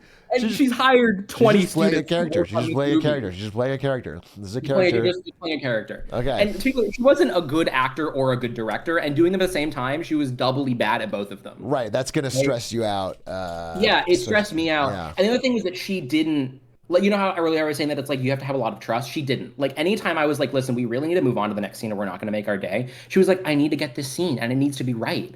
And I'm like, ma'am, we need to finish your movie. Question again. So I've done like commercial shoots, nothing more than that. Yeah. But like on them, having an untrained actor can sometimes. I've been in this situation myself. It can be tough because they have to do a lot of takes. There's a lot. Yeah. They flub the lines a lot. Is this happening? Are people getting frustrated because we have to keep doing take after? Flubbing the lines wasn't happening for takes, but it was taking a long time to get like the actual setups done because she needed the lighting to be perfect, despite the fact that we had 2 really cheap LED lights to work with, and like so everything looks okay. Right, and she was doing more takes than I wanted, especially because sometimes she brought her acting coach with her, and sometimes her acting coach would walk up to her, whisper stuff into her ear specifically so I couldn't hear it, and then we'd go for another take based on that feedback. And that's just like not how the chain of command is worked at all. It was so frustrating. It was like she just didn't it is impossible to have a director-AD relationship where those people don't trust each other. It's like there's not really a point to having an assistant director if you don't trust them. Like that's really the most important They're supposed point. to make your job easier. Yeah. They're also you're supposed to trust them to like kind of pull you back when you're going a bit too far, right? Okay. Like that's part of the gig. And also like safety. And it was getting really hot, like uncomfortably hot. And I was like, we need to like figure this out, and she wasn't really willing to. I'm And reading here's- between the lines here, but it sounds like this woman got a bunch of students, wrote a script about her having sex with a student, turned the temperature up really high, and then put the kid. It was not It's about her having sex with a student. Okay, That was well, like I'm an just saying that's offhand line. so weird subtext of the thing. Yeah. Yeah. Okay. So Okay. so here's where we shot like 4 weekends of this Okay. of the 6, and then the last weekend before I stopped working on the production, this is what happened. Okay. We noticed, so there were 2 other actors who were in the shoot. There was 4 main cast, including her. Okay. And these 2 other actors played like a married couple. Okay. And at a certain point, we noticed that those 2 actors were like low key, basically fondling each other on set. Like before a take, we noticed the guy slap the woman's ass off camera for no reason. And I Okay. pulled the woman aside, and she's like, "Oh no, it's fine. Don't worry about it." And I'm like, "This is still unprofessional." And then I noticed them like doing it again in their dressing room. Again, like Okay. not. So they're having an on-set romance of your 4-person Right. movie. And again, Okay. they're like fondling each other on set. And so I Okay. pulled like the director and the actors aside, and I'm like, "Hey, I notice this is happening. I understand that it's consensual, but it's not professional. Like it's not like up to the standard that we as students have been taught to uphold on set. It's just not something that we do." And to be clear, like That's I Can I just say though, it sounds like you are trying to be professional and make a movie, and everyone else involved has different goals. the actors specifically, It yes. sounds Yeah. like everyone else on this whole thing Me- wants to. Me and all of my classmates, me and my 15 Okay. classmates were trying to Okay, the help her people get- working. Okay, gotcha. Yeah, I was working on it. It was like a 15, 20 person crew, right? Like, we were Okay. trying to get this movie done. All right. Right. And the director, I shit you not, looks me dead in the eyes and says, "Oh, they do that to stay in character." And when I protested that bit, she basically she basically looks at me and says, in different words, "Stop being so woke." She's like, "Listen, I know you guys are coddled at school, but like this is how Oh, things she are." hit you with the Gen Z. Yeah, She yeah. hit you with the- She's okay, yeah, 40s, you don't get it, Gen okay. X. She's like 40 or 50, something Okay. like that. All right. She's like, "We're really giving you an opportunity, letting you like work on a feature film." And I didn't really know I didn't tell her this. What I wanted to say was, this production is so far below the standard that us as Yeah, students this are. is a student project, just with a teacher inside. It's not. This is not a feature film. Our student but, like, projects are like 4 or 5 tiers more professional than this by like a long shot. By equipment, by how people act. Like we Sure. Yeah. I don't want to brag. Our school, I think, does short films. I'm on your side. I'm going to tell you, the more you other brag, the schools are chat will turn against you. That's totally true. I'm just So- trying to help you out. I know the all vibe of this of chat, bro. I don't care about chat. Chat Okay, all right. I can say whatever they want about me. So I go through all of it. And after that, I'm like, okay, I need to like draw a line in the sand here. So the Monday after this, I emailed the producer. And it's a very long email. It's very professional. And it's like, listen, and the producer is the only other like adult on the set, and she's like been friends with the I'm director sorry. for like They can hear you, but you got cut off for me. Can you say it again? You said listen. You said so listen. And then you said okay, listen. Yeah. So the Monday after this weekend where all this fondling happens, I sent an email to the producer who's like friends with the director, Yeah. but the producer's like a sensible person. Okay. So I basically email her, and it's a very long professional email, but it's like, I need 2 things from the director. I need her to make a shot list in advance of next weekend, and I need her respect. Sure. Like I just need her to listen to me. Like those are the only 2 things I need. Please and thank you. Yep. So she's like, "I'll get back to you." And that Wednesday, I get a call from the producer, and she's like, "Okay, so I talked to the director, and we're going to be wrapping you as our assistant director on this production," which is, a really nice way to say you're fired. Okay. And to be clear, like, I haven't been having a good time. I know none of my peers and everybody else on the set hasn't been having a good time. Okay. So I do a bit of fuck shit. Okay. So I knew that our cinematographer, who was the person who basically pulled everybody else on, like she hired the cinematographer and he hired everyone else. He's a lovely person. We all love working with him. Like most people at the school will sell their left kidney to get a chance to work with this guy. He's so amazing to work with. Okay. He's also entirely too loyal. Like he refuses to quit. He literally, likes his teacher, or what? He doesn't like the teacher. He does not. Okay, like but he's already committed, and he won't give up. he's committed. He doesn't want to quit because Okay. it's just he doesn't feel like quitting is a good thing to do. Okay. But I know that if one of his camera team also leaves, like his like camera operator is his like focus puller, he will be like, without my camera team, I can't continue. And so I'm also going to leave. And if he leaves, everybody else leaves, right? Okay, So I so call his focus, I call his camera operator, who's one of my friends. Well, not really, we're friendly. okay. And I'm like, hey, I got fired. Can you quit? And also sent an email to like the entire crew. And I'm like, I got wrapped. Okay, you're I don't unionizing now. yeah. I was like, I got wrapped. I don't really think any of you should be working on this, and you all also know that. This has been a terrible experience. It's basically workplace abuse. It's not been great. Okay. So she quits and like replies to the email, and then the DP quits. Our cinematographer calls the director to tell him this is like Wednesday night, Okay. and she low key threatens him. She's like, this isn't going to be, you need to think about your career. This isn't going to be good for your career. The campus will hear about this. And this, you want to interject real quick? You have a thought? No, go for it. So, Okay, yeah. this is where I go nuclear. This is where I'm like, you don't do that. So I compile as much of this information as I possibly, and also The full story of what happened. You're Right, also, after he quits, almost everybody else does. Everybody except for like, there were like right. two This grad guy students brought who- everybody in. He quits. Everybody's out. Okay. There's like two grad students who stay on the set, traitors. But like basically everyone else involved in the production is just like, yeah, we're leaving. So this teacher's film is in shambles. It's on fire. It's not happening. Yeah. And well, here's the thing. They continued. She managed to find a new cinematographer and like a couple of extra people to film the last like weekend. So did the film finish? They finished apparently. I heard that they Get finished. a cut. I want to watch this movie. Dude, I don't, what am I gonna do? I would love to watch this movie. I have to see how it turned out. Listen, Atrioc, if I could ever get a cut of this movie, I will 1000% send Okay, it to you. get the cut. And you know, we can watch it. It can replace House Night or something, you know? Okay, yeah. But so I take all this information and we just send it to the school. Like the email To the that- school? the What do you mean, school. like all of it, like to the administration? Yeah, so like multiple professors, all of our production team, the dean of the film school, all of them get an email from me at 2:41 a.m. That's like all of this shit.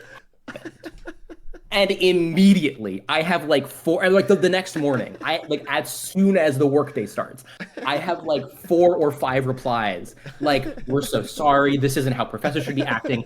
Like the chair is like, can I get a meeting with you on Monday?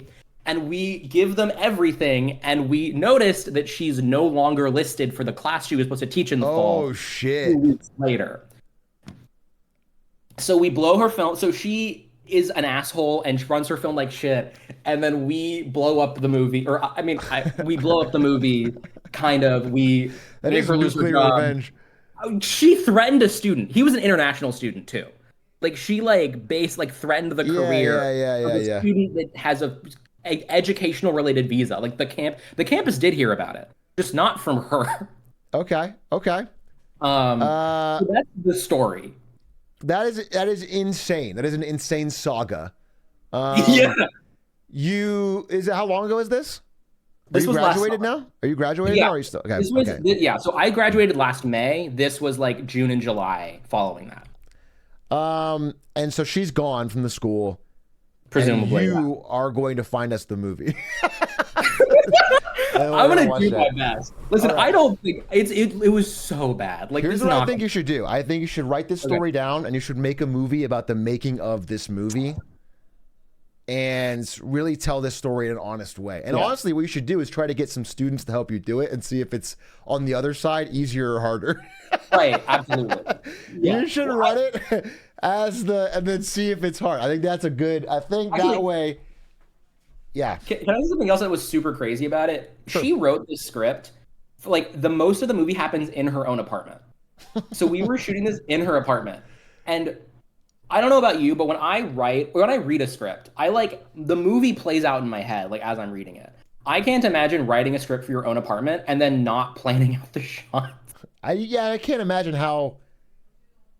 There's just not that much space, I assume. There's not many shots you could take, but Yeah, exactly. There All really right, weren't brother. that many options. If you have the script or any part of this, shoot it our way. It would be fun to us to talk about it. But I appreciate that story. That's insane. I can send you the script. I never signed an NDA for it, so I can at least send you the script. I feel like you have shown that you are not worried about Yeah, following no. her rules anymore. No. I think that's funny. I'm glad you're doing well now. I'm glad you moved past it and that she's no longer harassing students. Thanks. Anything else you want to say to the chat? Thanks for listening to my bullshit. Sub to Atrioc, you know? Amen, brother. Amen. Good luck on I think, the job hunt. I think you're job hunting right now. I am. Actually, I got pulled, or I got texted by somebody completely random that I don't know to PA for a like really big network TV show on Friday. Like just one day. But like I have not gotten work since I graduated. So like this one day on like a union network TV show is like low key maybe about to make my whole career. Ask them if they need like a sort of a charming streamer type lead actor. I won't do anything less than lead. And Right. ask them, I need a trailer as well. And ask them if I can, like, is it House 2? Holy shit, he's working on House 2! Not House 2. Do they need some kind of, okay, that's awesome. Hey, listen, we get You it. can be a murder Congratulations. We'll be in touch. Thank you. Yeah. Thank you for coming on. Thanks, Sod. Absolutely. Good night. Good night. Funny story. I got to be honest with you. So I heard that story. I like Sod. Seems like a fun guy. I don't ever like stories where unless they really cross the line, which this teacher sort of borderline did. I don't like where they get fired. I don't like her getting fired, you know? That always makes me, just because like her threatening a student. I guess I have to know exactly what happened. But assuming she actually threatened it. Like threatening is is a vague word, right? If she was like, you know, I don't know, it just depends. It depends. It depends on what the threat was. I guess I just don't like that people can make a stink and get someone fired. I don't know. I love that. But in general, she should not be teaching. She should not be directing. I'll tell you that. She shouldn't be acting. But I don't know. I don't know what she was as a teacher. You don't know what she did. Well, based on the story, she was fired. It's like, I was fired from my dream job, then got rehired by new management 4 months later. You were fired from your dream job, then got rehired 4 months later. It could be interesting. I'd be down to listen to that. I have a good story where I had to fire an employee who was playing Fortnite at work. And then he asked to go home early sick because he lost at Fortnite. He sounds based. He sounds incredibly based. What? You fired him? Promote him. CEO material written all over him.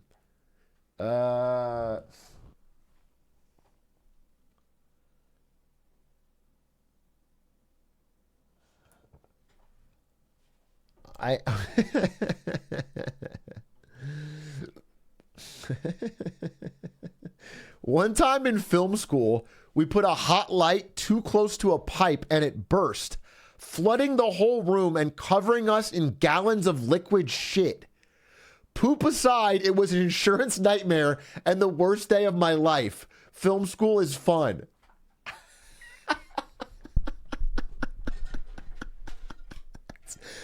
That's crazy.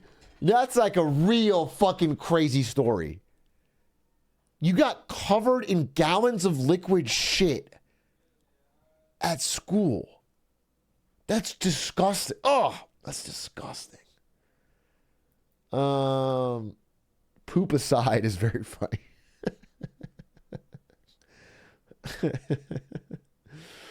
My boss cussed me out, almost beat me up, and then fired me. And there's a registered pedophile that still works there. You guys have some crazy fucking stories. You guys have some crazy fucking stories. Holy moly.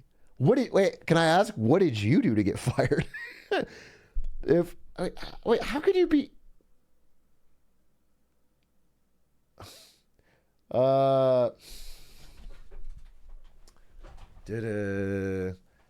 I ghosted my boss after I found out she was paying me well below minimum wage. How do you find out about that? Well, how do you not know that when you get your paycheck?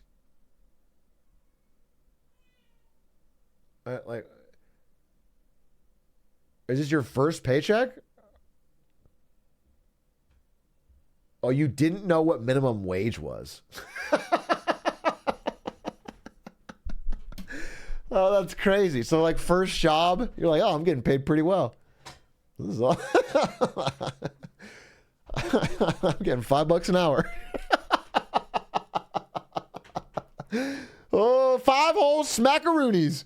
Yes, sir. I am in the money. I'm in the green. What is this minimum wage law? Minimum? 4 times what I make. That's crazy. Flint Flex, thank you for all the gifties.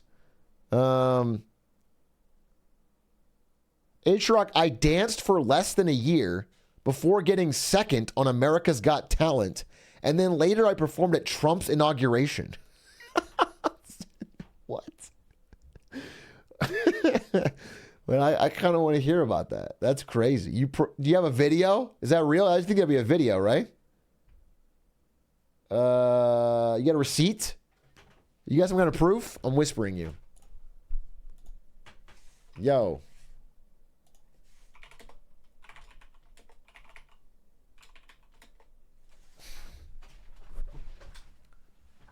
I whispered. Yeah, if you have a video or any kind of proof, I want to pull you into VC.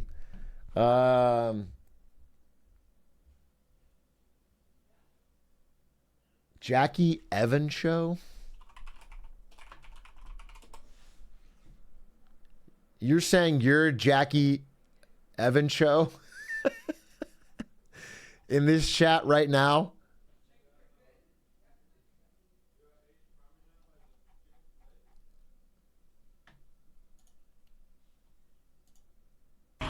What an amazing original concept. That is one of the most brilliant things I've seen in a long time. 3 yeses. Again? No, it's the Silhouettes. Not Jackie Evans show, it's the Silhouettes. You were part of a group called the Silhouettes. Interesting. Well, okay. This is the Silhouettes.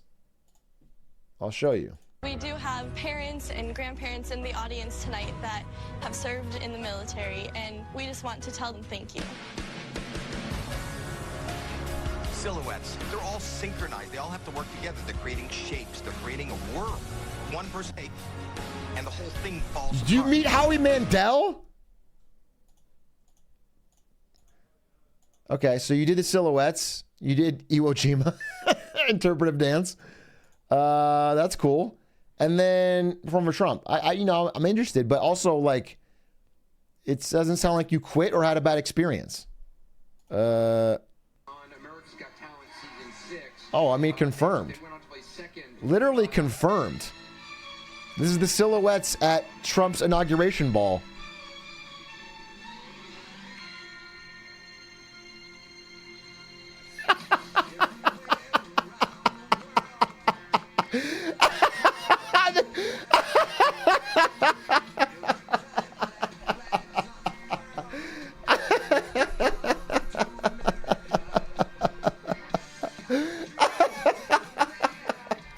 That's how it happened.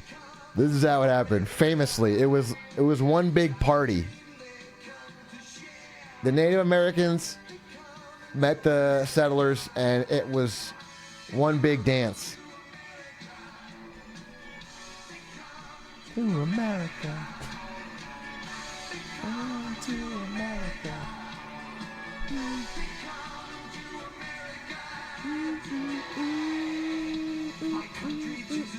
You think they're gonna do a fucking interpretive dance of Wounded Knee? That'd be based, okay? Do a fucking long form interpretive dance of the Trail of Tears or something? Send a message. People might learn a thing or two. I mean, if you want to talk about it, I would. If you have any stories to tell, otherwise those were funny to watch. I will leave it to you. But I kind of want to talk about firings today, firings and quittings. There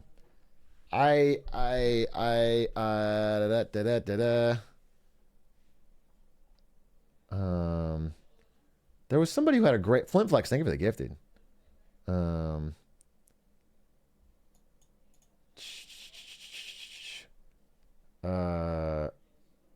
I had a boss at a fast food company that would always keep 5 cases of Heineken in the fridge/freezer. The fucking crazy part is he would make employees buy a case a week, and each of the 8 employees were on rotation, and he would make us pay for his beer.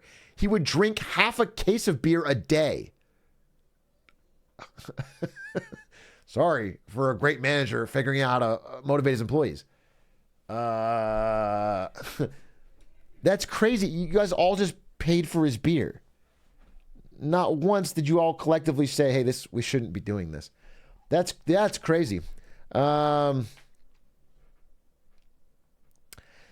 Quinn, you just got soft fired as an assistant from a top talent agency. Do you want to tell us about it? I'm asking you because I would love to know what being soft fired means. That is my follow-up question. What soft fired mean? What's your Discord username?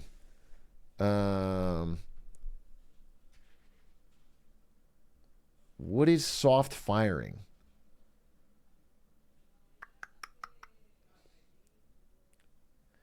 Atrioc, I was hired during COVID lockdown, so the office was closed and they couldn't give me a laptop to start. So they just kept pushing back the start date for 2 months until I just got a different job with 10% more pay.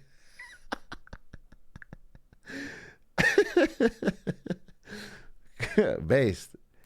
That's tight. Well played. Atrioc, I got yelled at by a teacher in the 3rd grade. That's not related. That's like, if anything, pretty normal. That's also your first time chat message. You're not quite getting... That was today. Oldest chatter. That's not that crazy, bro. That's like... A teacher can yell at you occasionally. You guys are insane to think a teacher may never raise their voice. I'm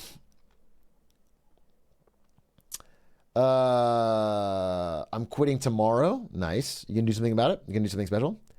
A kid I was mentoring accidentally responded to a company-wide meeting invite and got insta-fired for what he said.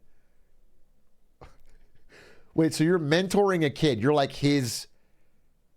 kind of like his sponsor in a way.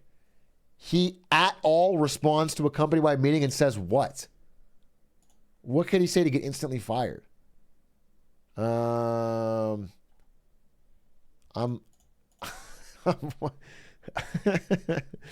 remember there was a company all hands Slack again at Twitch where everyone would talk like general chat, and there was a guy in there talking about, God, I'm trying to remember exactly what it was. It was something to do with Twitch servers. He was just talking about it. And then someone else responds and goes, can you give me the data on this server? I want to know like what that means for our costs or whatever. And the guy responds and goes, sorry, like in a really haughty way. He goes, sorry, but that's on like a need to know basis. And you don't have clearance. I'd have to ask my manager to see if you can get clearance. And then the guy that initially asked responded and goes, I'm the CEO. This was Emmett Shear, and you could see his name was E. Shear with his fucking face, which means the guy didn't even know who the CEO was. And this is all in front of the whole company, this whole dialogue. And the number of funny reacts to that was everybody. I think every single person did a laughing react emoji to that fucking response. And I think we used that as a meme for like forever.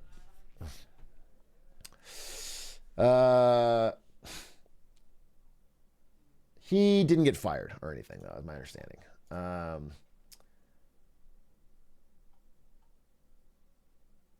How did he reply? He didn't say anything else. He didn't speak in general for, as far as I saw. He did the rest of it privately. Atrioc, I got let go from a bartending job after one shift. All they paid me was a gift card and borrowed something from me. You put borrowed in air quotes. Did they steal from you? They gave you a gift card and stole from you? Wait, what?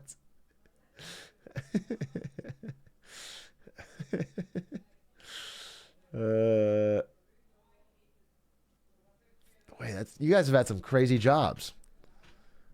Okay,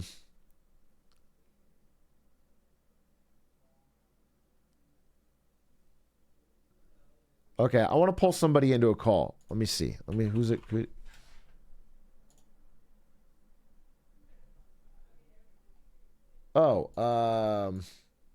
Okay, yeah. I can't. Gilladon Andranari. Do you want to talk about your dance mom's experience? I would love to hear more about the silhouettes and Trump's inauguration. Because it sounds like dance moms took over, which is very interesting to me. All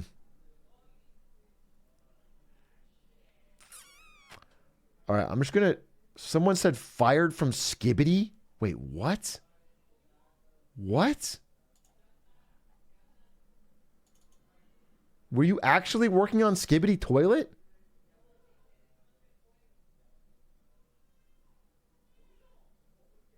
Hello? Yo, is this a joke or real? I'm pretty sure Skibidi Toilet is made by one guy. It's a joke. Is it funny? Is it funny? No, it's not funny. No, I thought there was a team on that. I wanted to hear some No, everyone's plus two. It's not funny. Obviously, it's not funny. Oh man. Oh hey, what's up? What was your? How do I say your name? Hey, Gilladon. Gilladon, you got it. Gilladon. Okay, Gilladon. You are a professional dancer. I was. I mean, I'm still open to it. Okay. It's a weird, complicated history, okay, to say the least. Okay, how did you get into it? So, I was a big gamer. We're going the fun route. I was a big gamer. Okay. Played a ton of World of Warcraft. Okay. Would have been. How does that become a dancer? 14. The classic route. Here's the transition. Okay. Yep. So, because I was a gamer, never left the house, and it got to the point where my parents were fed up with it and said, "Hey, you got to do something. I don't care if it's football. I don't care if it's soccer. I don't care what it is. You got to do something." This is right acting when out Native American silhouettes. So this is right when Michael Jackson had died, and Usher's OMG video came out, and he did a weird arm movement in that video. Totally boomer pilled. So what ends up happening is I go, hey, I want to do those arm movements. It'd be kind of cool to moonwalk. So I ended up going to the first dance studio, buying background music soundtrack from the Charlie and the Chocolate Factory from with Johnny Depp in it. So I went, yo, this is metal. Okay, let's freaking go. From there, the first class I took was to They Don't Really Care About Us by none other than Michael Jackson, who I was like, oh, he just died. I'm in. Like, that's how it starts. I got it. Yeah.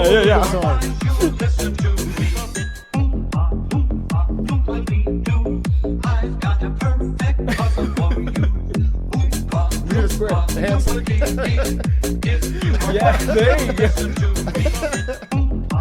This kind of goes dumb I'm hard. not kidding. Okay. I'm not kidding you. Yeah. It was pretty close to what you're playing. Like, okay, all right. It's not far off. Okay, so you go to the dance studio. They're doing that. What did you say about Michael Jackson? I didn't hear. Yeah. So the first song that I do a routine for, they have like cheaper free dance classes. I don't know. Yeah. That starter class was to They Don't Really Care About Us by Michael Jackson. ACLU represent. I see. From there, I'm sold. I take a hip hop class a week. This is in February of 2010. Yeah. Okay. So I do that. We go a while. There's like a little recital, whatever. It's fine. It's cool. Sure.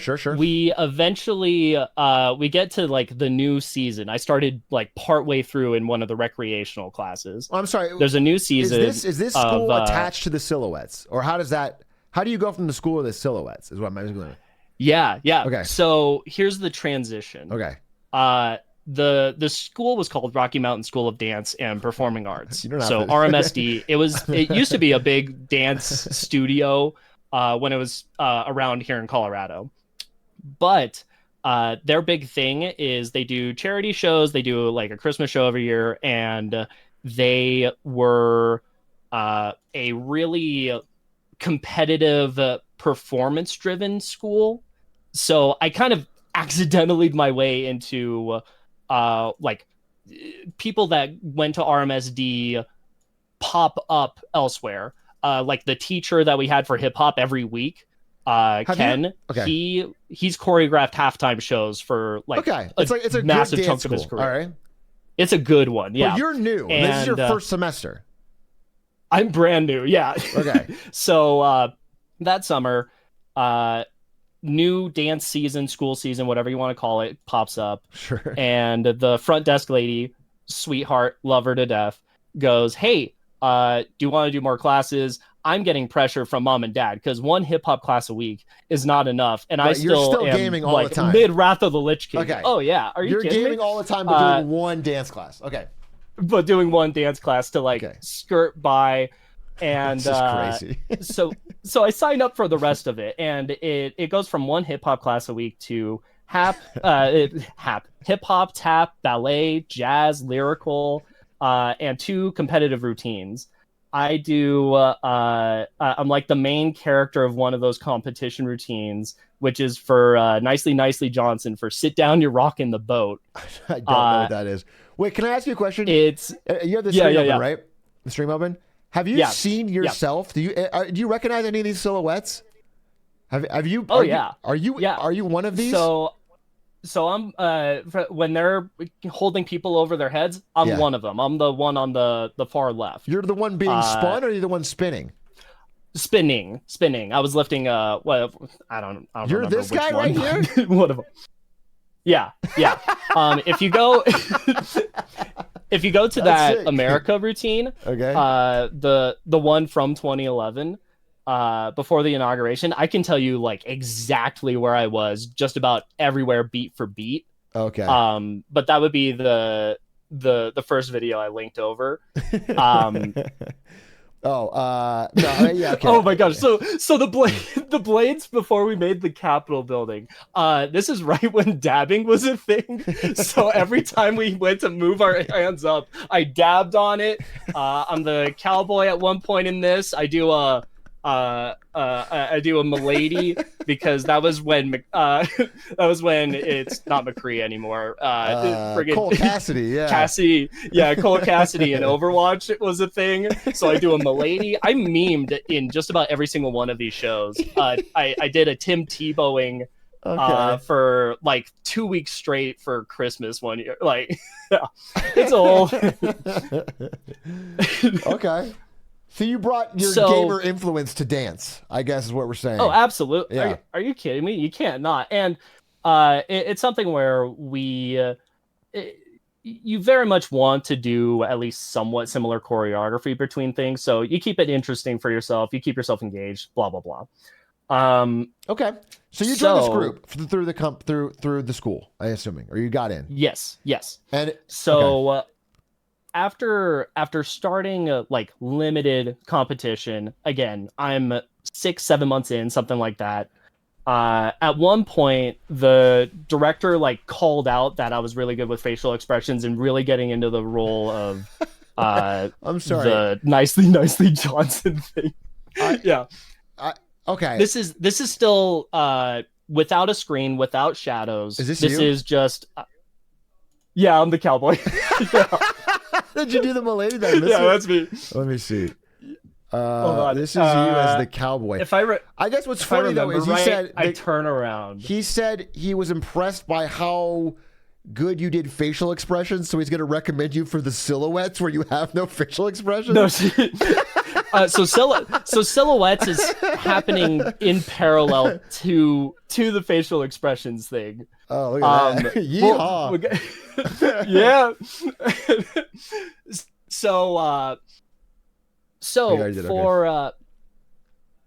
for competition season or whatever, the director takes note, mental note, walks away. Okay. We get ready for another like Christmas recital type thing. I volunteer to turn the lights on and off to act as if this is in the studio, to act like we're doing scene transitions. She takes note of that. Okay. Just mental note, writes it down. They go out and there's for auditioning for America's Got Talent, there's a pre-audition before the first filmed quote unquote live shows go up. They have a stage that is way too shallow. You need to have depth in order to make the shadows and have the full size of the screen. Okay. So they all stand in a line, and the one of the dancers that's like performing with Cher. This Cher is when was he's there? like 15. No. This person is still professionally dancing. He now has performed with Cher. He's been on tour all over the place. With Cher. I was like, okay. Yeah. Okay. He, tall, lanky dude, 15. All of these dancers go on the stage, and we do nothing. There's no space for the screen. Literally, we do nothing. We stand there, we ask questions back and forth, and he like hands them a CD and says, "Here, just watch this." And then that's our first audition. We get through, and this is before we like coined the name Silhouettes. Really? Wait, you guys like, really created it pushed there? You weren't invited to join it? So after they move on from that audition into the first live show in Minneapolis. You go backwards in time. I want Yeah, you to answer sorry. my question. I'm getting it. Every answer to my question, you have to go further backwards. Tell me more of your story. Yeah. I want to know what is happening. How did you join the Silhouettes? Yeah. So the studio did competitions. Silhouettes was like a mini group of the studio that went to audition for America's Got Talent under that name. After they do their first TV audition in Minneapolis, from there, this is dark. This is the day after my grandpa died. I get a call from my director who invites me to join the group. We're going on AGT, and there's a stack of paperwork associated. Do you want to join? Yes or no? Okay. I needed a win. My grandpa just died. Hell yeah. Okay. So because it's AGT, you're not allowed to disclose anything. You sign your life away. We had to delete a whole bunch of like Facebook posts or MySpace things. Blah blah blah. Sure. I can't tell anyone at school that, hey, I'm going to be on TV for months. Sure, it's total secret. It's literally just like, okay. Oh god, yeah. So from there, I'm in with the group.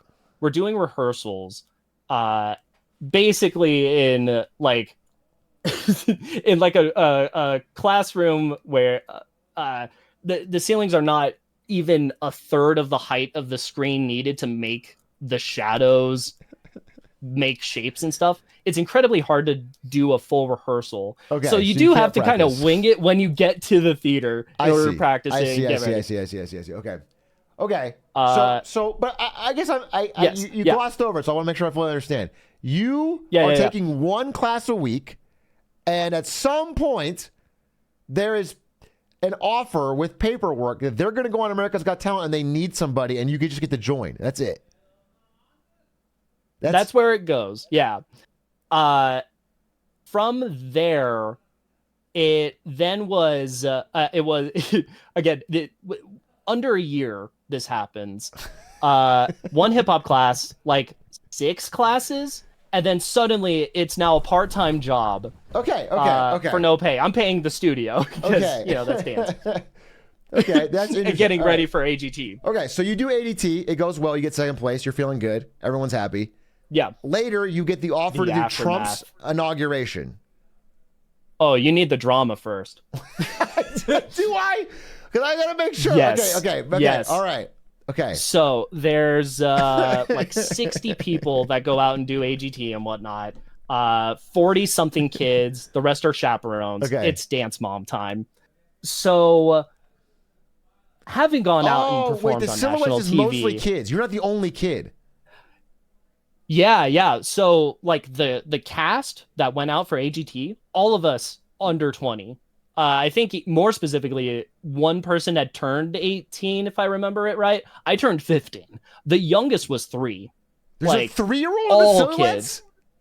Yeah. Okay, so well, this she's is... not 3 anymore, but yeah. I understand how time works. Okay. Okay, so this is a bunch of... Okay, it's the kids there. So everyone's parents are there. It's a big entourage of parents. Oh, yeah. Okay. Yeah. My mom wanted to engage with, like, only one of the 20 parents that were out there because, my God, it's dance moms. They're crazy. They're high strung. They need, like, oh, my God, I have to make sure their hair done, blah, blah, blah, blah. All that drama. Okay. Is your mom involved at all, or is your mom like just out of the house? Don't be gaming. Is your mom there? My mom's there for the like month out there from the top 48 to top 2. Okay. She's there for ADT. Okay. Yeah, super awesome. She was referred to by like the immediate, because there's 40 plus kids, the immediate close-knit friend group I had in the studio. That group really liked my mom because she was like the cool, not crazy, sane mom. Okay, you have the cool mom. All right, I respect that. Yeah. So the aftermath. We have a couple of months where the director understandably is like, look, you guys got to get back to doing schoolwork and stuff. We'll pick it up in a little bit. We get to like November, December, same year. The finale would have been in September. Okay. And 2 of the moms, who are now unaffectionately nicknamed the Beavers in the studio, do a business proposal because they were always chattering. Okay. Okay. So they have a business proposal. Do beavers chatter? I guess so. The director came up with it. Okay. I'm pretty sure. So yeah. So couple of chattering so they beavers. have, busy beavers. I guess. Yeah. Okay. They're like busy bodies. Yeah, busy okay, beaver. Okay, yeah. So so they have a proposal. Up to this point, the director's kind of calling everything, organizing everything, getting the travel sorted, working with clients, blah, blah, blah. They take over the business piece of it, all of the hiring, firing, payroll, blah, blah, blah. Okay. And she only is restricted to the creative So they're work. turning it into a business. They're turning it into a business. So this is a dance project before. They did well at ADT, and now a couple of crazy moms want to like make it more legit and make money off of it. Is that? Yeah, I'm gonna say in part. I think the other part of it is it was secretly a way to try to bump up or live vicariously through their daughters. Okay, they want to be more involved. They want to be more involved. They want to be more involved. Okay. Absolutely. I see. Resume filler because their daughters are going to make it big one day is sure the like undertone. Everyone's of going to it. be a big dancer. Okay, I got you. Okay. Yeah. My dad had an immediately gut reaction. No, screw this. This is going to be insane. I've always trusted his gut. I ignored him. Sure. My God, I was mistaken. So it gets insane. So okay. Yeah. So, and mind you, we're still in school. Like, this is something that we have to work out with teachers. We have to figure out how to get our homework in on time. We end up going from AGT. We took a month off of school to a gap to performing, like, you're here 3 days, you travel 3 days, you're back in school 3 days, you're gone another 3 days. Non-stop from about January to April, give or take. Okay, I listen. Yeah, yeah. What I'm trying Yes. to get at here is you know, there was a line that you told me at the beginning that, you know, this Yes. ended up with you getting fired or the group dissolving. And I'm just trying, I want to Yes. understand, because I feel like you've given me a lot of context. Yeah. And I actually am fascinated by it, but I want to get to that point. I want to understand. Yeah. Okay? All right. So Okay. So this is where the studio as a whole falls apart. Okay. Some of the kids that have been in this group had been at that studio All right. since they were like 5 kind Okay. of thing.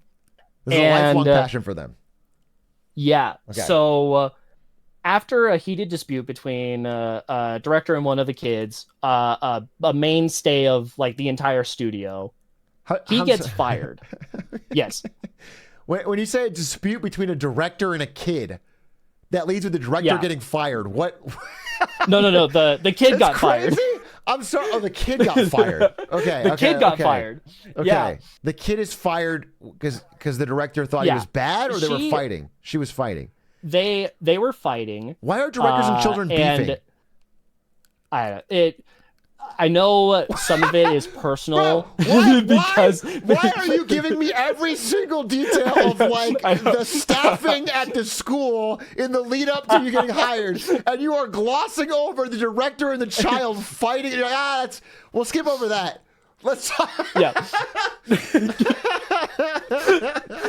Some of it's personal. Okay, It's one of those like proxy children thing where it's like, oh, he's my son, but he's not. Anyway, he gets fired, and then there's a follow-up conversation. He quits. There's a follow-up conversation. He's invited back in, and then he gets fired. That's what it is. Okay. Jesus Christ. So yeah, it's madness. It's in. Like, but how do you end up leaving? Yeah. So after this, okay, all right, let's go. Half the studio starts splintering. Okay. And what ends up following is there's a big lawsuit between the moms and the director after she kicks them out. Okay, so let me see if I'm following. The director gets in a fight with one of the dancers, kicks out this dancer. The dancer's mom, furious. No, the moms that like try to take over the company. Okay, all of the moms in general are furious at the concept of the director kicking out a dancer. All the dancers were furious. Yeah. Everybody's mad at the director. The director owns the thing, can't be kicked out. There's a fight. Yeah. Is that what you're telling me what happens? Okay. So then everything splits in two. So then it turns legal. We then have half the studio goes over on one side and is making a not silhouettes thing. The director still owns and owns the silhouettes. Proving in court. Yeah. Owns silhouettes. Yeah. Okay. So that's how that splits apart. Okay. To prevent the kids from being part of that like legal case, basically Silhouettes gets disbanded temporarily, which is like the like firing bad boss experience where we did one show after the director kicked the two moms out of the company, least legal stuff. So we do one more show, the group disbands. Okay. And then after this legal stuff gets settled, reforms again with like half of people. Okay. So it's all coming back together. Did you join the reformed group?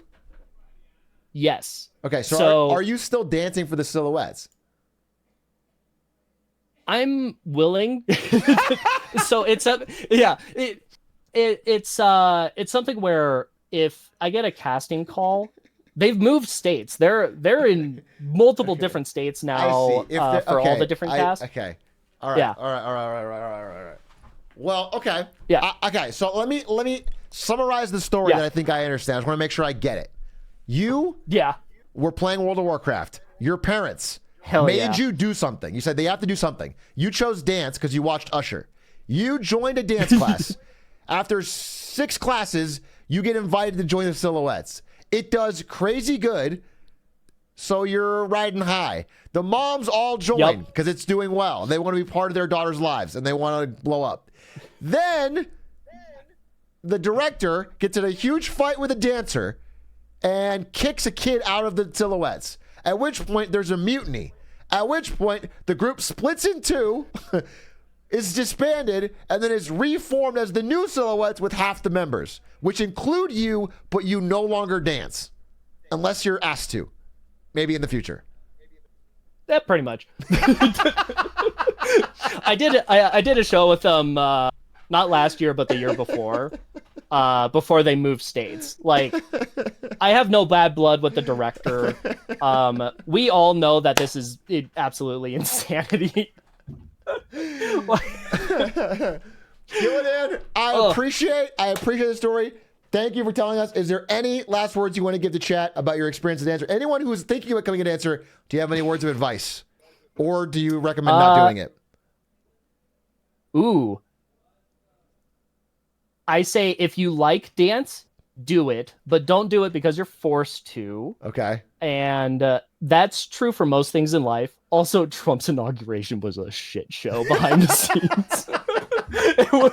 It was a bunker in Washington. Holy crap. All right, go ahead. Thank you very much. Thank you for your story. Appreciate you coming on. Good luck on whatever you're doing next, and maybe we'll get an update in the future. Hell yeah. Right. Thanks, man. I love you. Peace. Much love. Drakes. Hey, listen, we got there. I'd rather have someone with a good spirit like that, okay? But I will say, it was difficult to get an answer to my questions. Every question, it was like flashback one further year from where we already were. But still, obviously a great person. And you know what? That was cool, the video of them dancing. So, okay. It was a lore dump, for sure. I think I learned too much background lore. But I did get to the end of the story. Exposition? Well, we're actually at 10 o'clock. We're going to watch House MD. That might be our last story. I might do this again a little bit, maybe even tomorrow, and make a full video out of it. With more little stories. Maybe. I don't know. This was fun. I like quitting stories. They're even better than job stories because everyone's got a little drama in there. But I very much want to watch House. I'm house pilled. House is back on the menu. I got to know what Greg House is up to, bro. I'm fiending. And so we're going to watch, I'm going to make a 6-part YouTube video about that last story. Part 1, dance class, the beginning.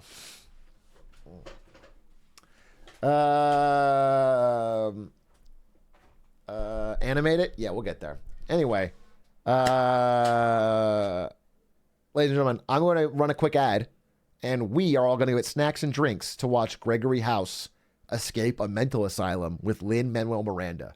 If you can't think of anything better than that, I don't blame you, because that is peak. That is the definition of peak. If you look up peak in the dictionary, that's what you're going to get. So I'm changing my title.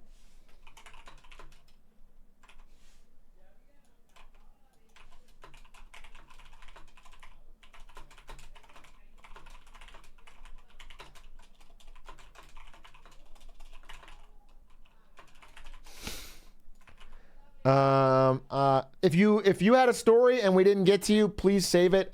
This was really fun. This was really fun. I mean, I love these segments talking with chatters.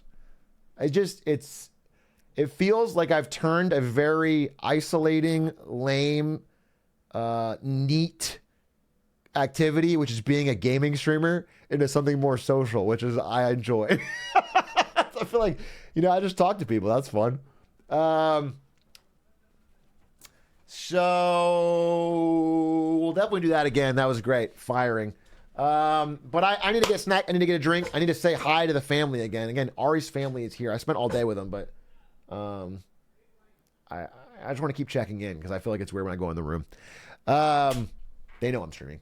And so the ad's playing. I'm going to get a snack. You get a snack. We'll come back. We'll watch House in a second. Okay? Boom, boom, boom, pow. Ba, ba, ba, ba, boom, boom, pow. that rock and roll.